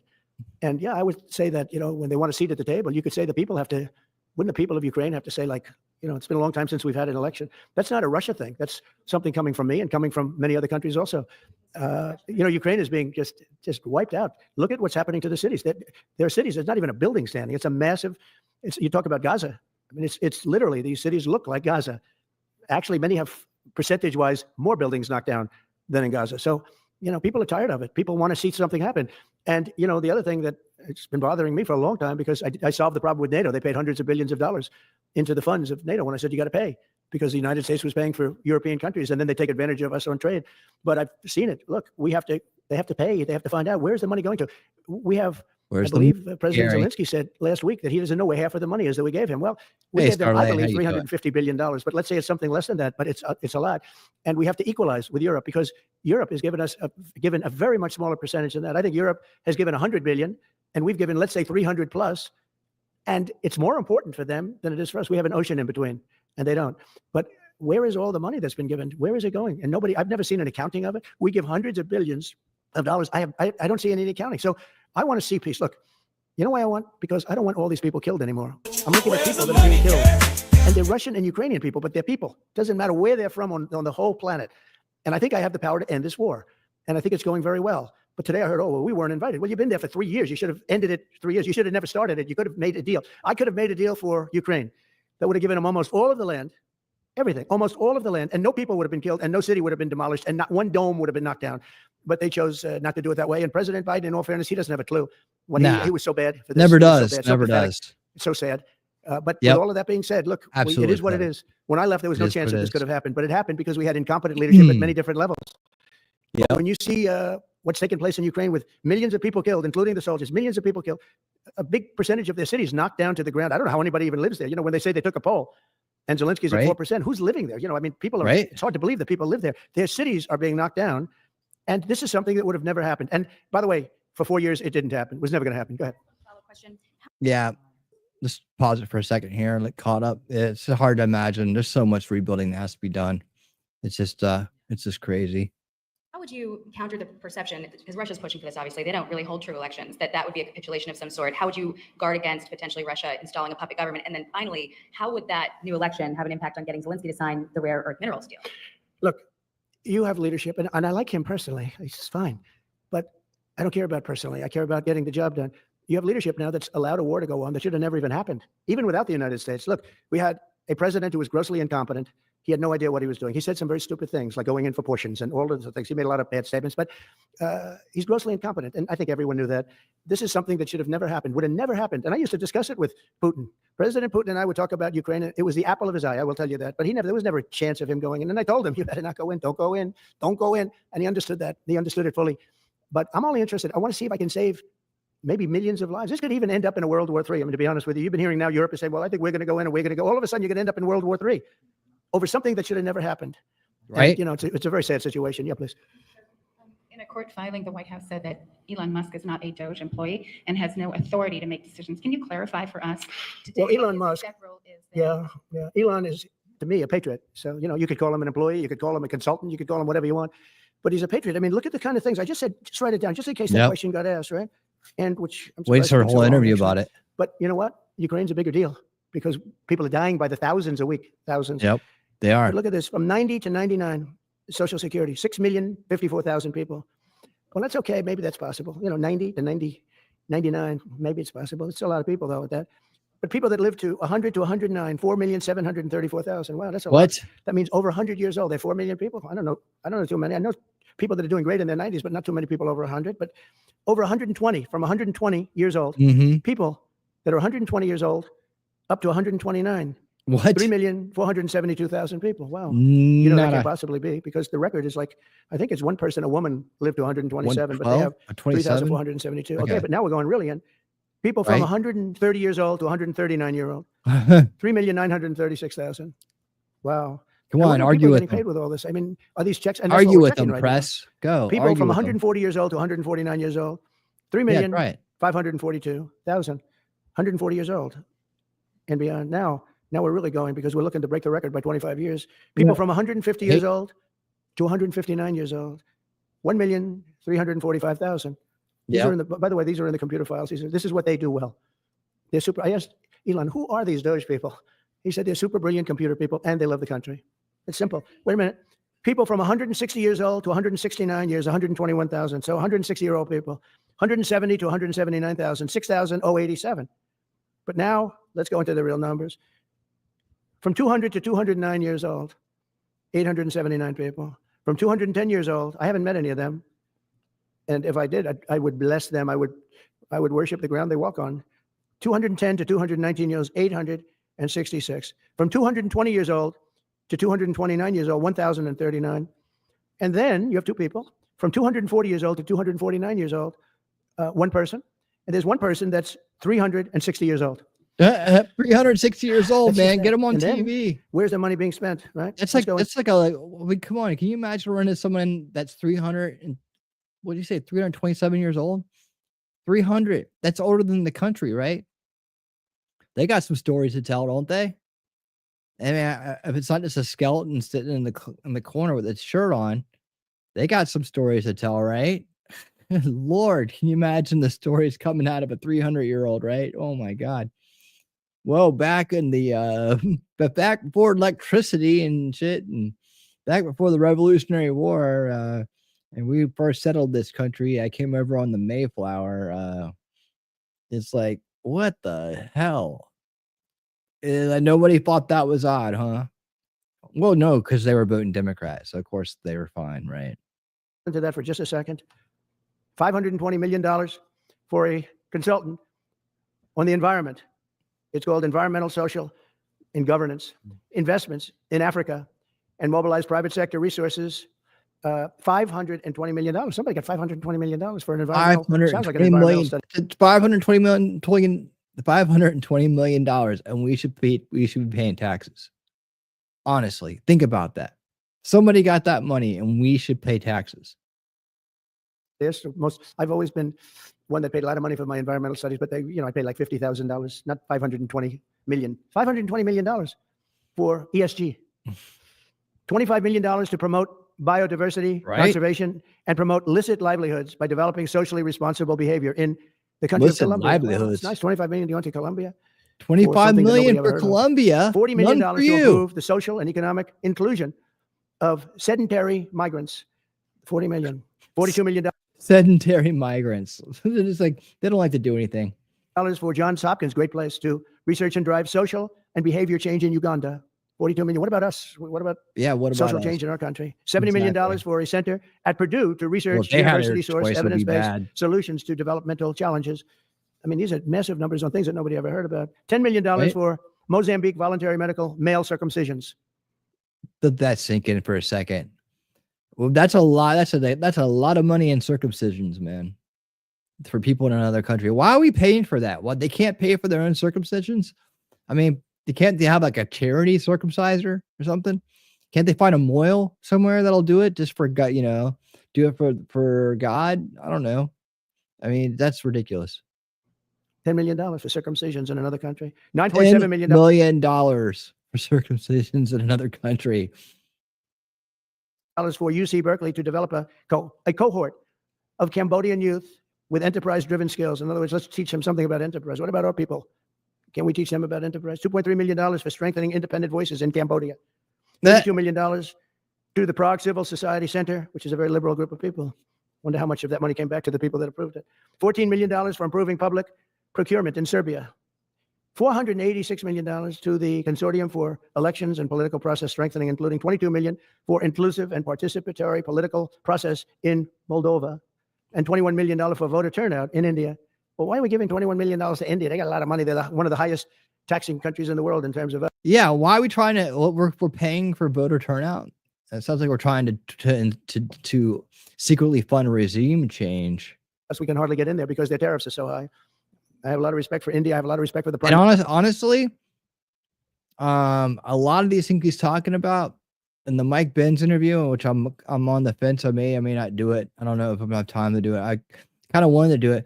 Benz is explaining that a lot of this things that we're hearing, and remember what I told you about, like, I think on the other side of this is some money laundering or something, because these numbers don't add up for these causes in these places, right? Doesn't make any sense, right? Is that they disguise political, like they disguise clandestine actions, right, through these kind of weird things, right? So they come in there with this weird kind of like initiative. They throw an absurd amount of money at it, right? And then they use that to exert what he called soft power, right, to get deals that benefit our country, or to change out leadership that isn't jiving well with what we want. Soft power is what he called it. He said that a lot of these USAID initiatives overseas are fronts. That's what they are, is what he said. And he said that some of them would, like, okay, he gave the example of transgender music festival in this country, right? And he goes, well, if we found that by promoting such a thing, right, that then it would then switch those people to the party to vote the way we wanted them to, that's what would be going on with that. So, like, I don't know how much of that'll come out later on, and we'll see if Mike is right about this or not. I mean, he's pretty good about what he talks about, but he's saying that a lot of these are like clandestine operations that are fronts, right? And then and I would say, well, yeah, if you're going to do that, you can also launder money through it as well, right? Just as easily. And that could become a stay for corrupt individuals to use this methodology to do the same thing. So probably a blend of the two, right? And then just some whack going on there with this stuff. But I think that's why we hear about this weird stuff that we're like, what? That doesn't make any sense. Going to places where it wouldn't make any sense to do it. And like, why are we responsible for that? That's really being funneled into like a political or a soft power reason. I think I'm just going to put it out there as that's what his philosophy on it is. And he said not all of it's bad, according to him. Of course, to us, it's all bad because that's not what we're voting for. We don't know about that kind of stuff. And plus, while we struggle, people are getting millions and millions of dollars to do things over the world. He inevitably said that some of it He goes like, he goes, I'm so on the fence with it because I'm against the lack of transparency and understanding about it. At the same time, I understand that some of this stuff actually ends up turning around and benefiting us in the long run, like getting cheaper, minerals or parts for this or parts for that. He kept going back to the Milton Friedman example of the pencil, how no one country can build a pencil because the gum for the eraser comes from here, this comes from there, the lead comes from here, and so all the parts have to be put together to make a pencil that's affordable and relatively cheap for us, right? So the reason why we have some of the benefits and advantages we do in the world is because of these clandestine operations and these soft power exercises, and that they mask them. They've been masking them behind this USAID group for a long time now because they figured out that's the way they could get away with doing stuff. So interesting enough, I'm sure that Elon and the president understand this as well, and they don't see a problem with exposing it. So I don't think they're operating in ignorance. And if anything, if they were treading into an area and they should be quote unquote read into it. They should be made to understand what they're for, right? At the same time, I think that we have to do things a different way. And maybe these are antiquated methodologies that have now been corrupted and exploited, and we can move away from these. So just to give you guys the full picture here and what some of these things could be, I'm just going to tell you what I learned from watching the Mike Benz interview with Tucker Carlson and Joe Rogan. He explained it in both places. So anyways, there's a little bit of information for you. Let's continue. Ministry just left, as you know, 2 days ago, but we're giving $21 million for voter turnout. It's voter turnout in India. What about like voter turnout here? Oh, we've done that. I guess we did 500 million, didn't we? It's called the lockboxes. $20 million for fiscal federalism in Nepal. Listen to these. It's like, to me, it's like, okay, if you're going to say that, what about just not spending that money? I wouldn't trust corrupt establishment with that money to get people voter turnout here, because they're only going to get people for their side that they're useful idiots out, and they use that money. I don't want any of that money going anywhere. That we shouldn't be spending that money at all. This is all fraud. $19 million for biodiversity conservation in Nepal. $1.5 million for voter confidence. We want to give them confidence in Liberia. $14 million for social cohesion in Mali. $2.5 million for inclusive democracies in South Africa. $47 million for improving learning outcomes in Asia. Asia's doing very well. They're doing a lot better than we do in the schools, aren't they? $2 million to develop sustainable recycling models to increase socioeconomic cohesion among marginalized communities in Kosovo and Eskali and in Egypt. We're talking about hundreds of billions of dollars. By the way, I could read this all day long. I could go on all day long, and you'll see hundreds of billions of dollars, and we're doing it. But when I saw the Social Security numbers, I said, wow, that's really something. So let's just go above 100 years old. We have millions and millions of people over 100 years old. Everybody knows that's not so. We have a very corrupt country, and it's a sad thing to say, but we're figuring it out. Now, the good thing about Social Security and what I read is if you take all of those numbers off, because they're obviously fraudulent or incompetent, but if you take all of those millions of people off Social Security, all of a sudden we have a very powerful Social Security with people that are 80 and 70 and 90, but not 200 years old. So it's a very positive thing. How about over here? Yeah, please. Your reaction to Michelle saying the head resigning after the Who resigned? The head of Social Security. I don't know. I mean, I resigned or got fired. I think got fired. When you fire somebody, they always resign, and then they say, we resigned. But when you have numbers like that, I think really it's got fired. They have to get fired. Who would take them? How could you have numbers 30 like years. This? Now, the big thing is, how many of these people got paid? Were they getting paid? Were they getting paid? How many of them were getting paid Social Security? Because if that's the case, it's a massive fraud. We'll have to call those great Palm Beach police into the situation, right? You guys would figure that out very quickly. But how many of them are being paid? I mean, maybe millions of them, but it's a total fraud. Also, a lot of illegal immigrants are in Social Security that shouldn't be there. Yeah, please go ahead. Mr. President, there was a big wave of probationary federal workers who were fired over the weekend. Some of these workers focused on nuclear weapon security were immediately rehired. Do you have any concerns about how these terminations? No, not at all. I think we have to just do what we have to do. It's you're gonna. It's amazing what's been found right now. It's amazing. If we feel that in some cases they'll fire people and then they'll put some people back, not all of them, because a lot of people were like, oh, don't forget, I got elected on the basis of making our government stronger and smaller, because we have millions of people that obviously they're paying millions of people that shouldn't be paid. And that has also to do with workers. Yeah, please. No, go ahead. Actually, yes, New York Times. Sorry. Mr. President, given your concerns about corruption, you said that if there were any conflicts of interest with Elon Musk, you wouldn't let him anywhere near it. We heard this. Doge and SpaceX employees are now working directly at the Federal Aviation Administration and the Defense Department, agencies that have billions of dollars in contracts with Musk's companies or that directly regulate his companies. How is that not a conflict of interest? Well, I mean, I'm just hearing about it. And if there is, and he told me before I told him, but obviously I will not let there be any conflict of interest. He's done an amazing job. They've revealed, in fact, he's going to be on tonight, a big show called Sean Hannity at 9 o'clock. And he's on and I'm on. We were and there. talk about a lot of We were different there. things. Any conflicts, I told Elon, any conflicts, you can't have anything to do with that. So anything to do with possibly even space, we won't let Elon partake in that. Yeah. But the rest of his crew can. I mean, anybody else? It's not the whole Doge team's off. I mean, they don't have deals. On immigration, sir, you said you would be sending the worst of the worst to Guantanamo Bay. What we're Yeah. finding out is that there are a lot of low-risk migrants who don't have a criminal background who are also being sent. Are you Yeah. thinking about this differently now? No, they're going to be brought back to their countries. And with some persuasion, every one of those countries, everyone in the, as you know, every country is taking the people back. So some of them are going to be brought back to, many of them, any of them that are low risk, as you say, are going to be brought back to their countries. Yeah, go ahead, please. Can you give us a bit of an update on where you stand with Venezuela? Yeah. It's oil. There's basically a monthly license that can soon. Well, you know, we had Venezuela on the run, and it looked like that was going to be very good. And when Biden came in, as he always does, he screws it up. And they started buying millions and millions and millions of dollars of oil, billions of dollars actually, of oil, and it gave them a new lease, a new really lease on life. But we'll see. We had some pretty good discussions with a lot of people within our government and the United States government that are involved in that. And Venezuela's a little bit early, but you know, we were not buying from Venezuela when Biden came in for whatever reason. Instead of just taking the beautiful, as I call it, liquid gold, we have more than anybody. They started paying a fortune to Venezuela, and we're looking at that actually. Why did they do that? Why were they doing that? Why would they go to the enemy and give them billions and billions of dollars? Now, with that being said, as you know, Venezuela has said very strongly they will not take any illegal immigrant, any of the people that they sent over to us. They sent their gangs, probably the worst gang anywhere in the world, as bad as MS-13, maybe worse. And they came out of the jails of Venezuela. They emptied their jails into our country. And they said, we'll never take them back. Well, they took them back, and they're taking them back, and they are taking them back rapidly.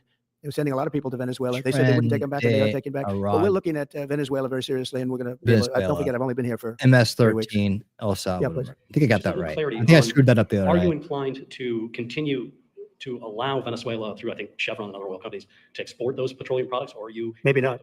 Yeah, maybe not. We're looking at that now. I just got here. When I left, they weren't doing Right. anything. They were ready to go. We give up. And then Biden came along and he gave them literally billions of dollars. Yep. I And they couldn't gave believe it, him actually. they gave We have him so much, millions of kids to sniff the under hair our of. feet. Liquid gold. We have so much, and He- it's pretty he- amazing. he we're sold looking us at that out whole for situation, why sniffing he did kids' it. hair. But how about one more? Yeah, please. One more. What can you tell us about the CIA drone flights over Mexico? Is this the next step in the war Right. against the cartel? Well, we're going to see. Drones, Mexico. Lethal action? Mexico's allowed a tremendous number of people to go through their country into ours, and even people coming from Mexico, and illegals, totally illegal.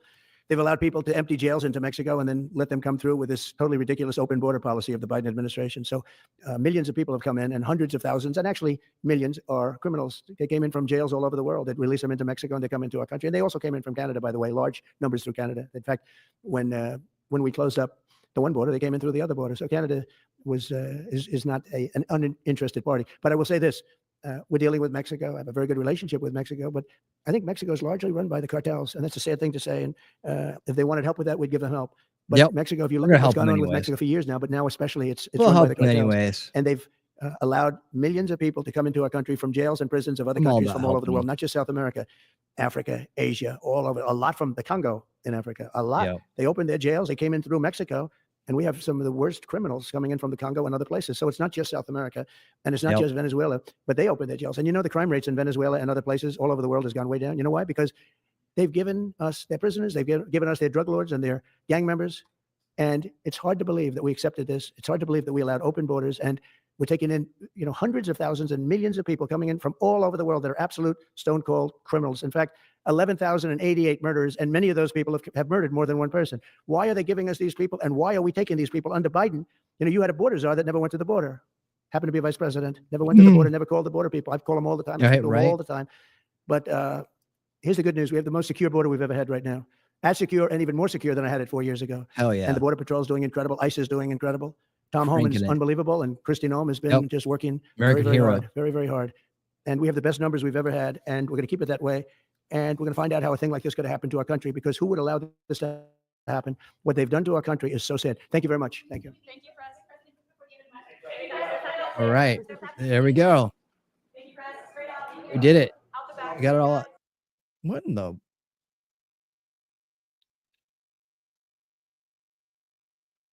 Hold on a second.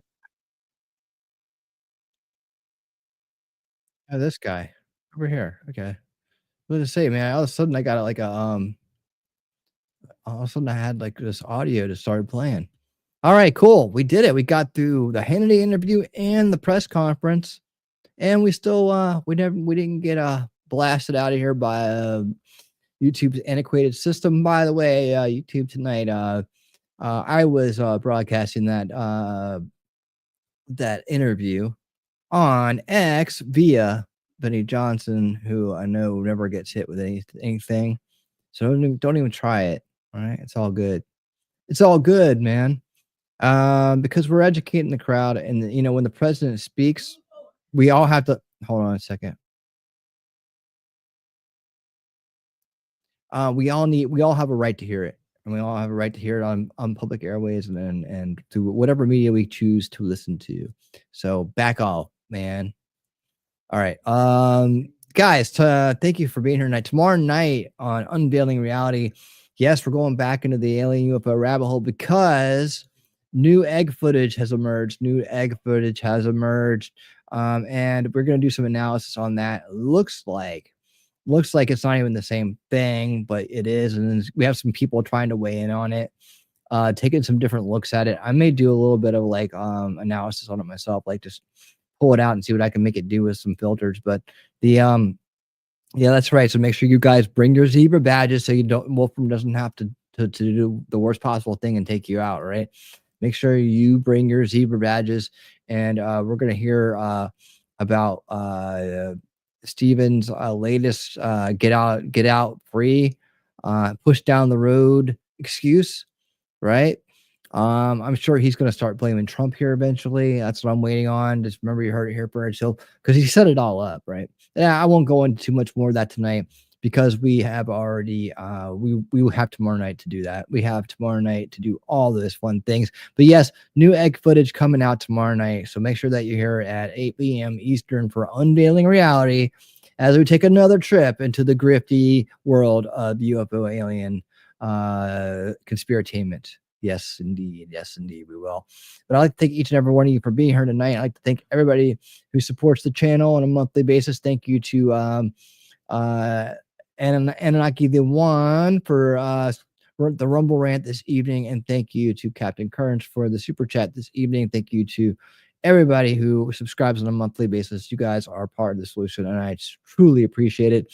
We're gonna get on out of here, and I'll see you guys real soon. Thanks again, everybody. Have a great evening, and until next time, stay based and keep on winning. If you've lost faith in humanity, clap your hands. If you've lost faith in humanity, and this is your villain origin story, if you've lost faith in humanity, clap your hands.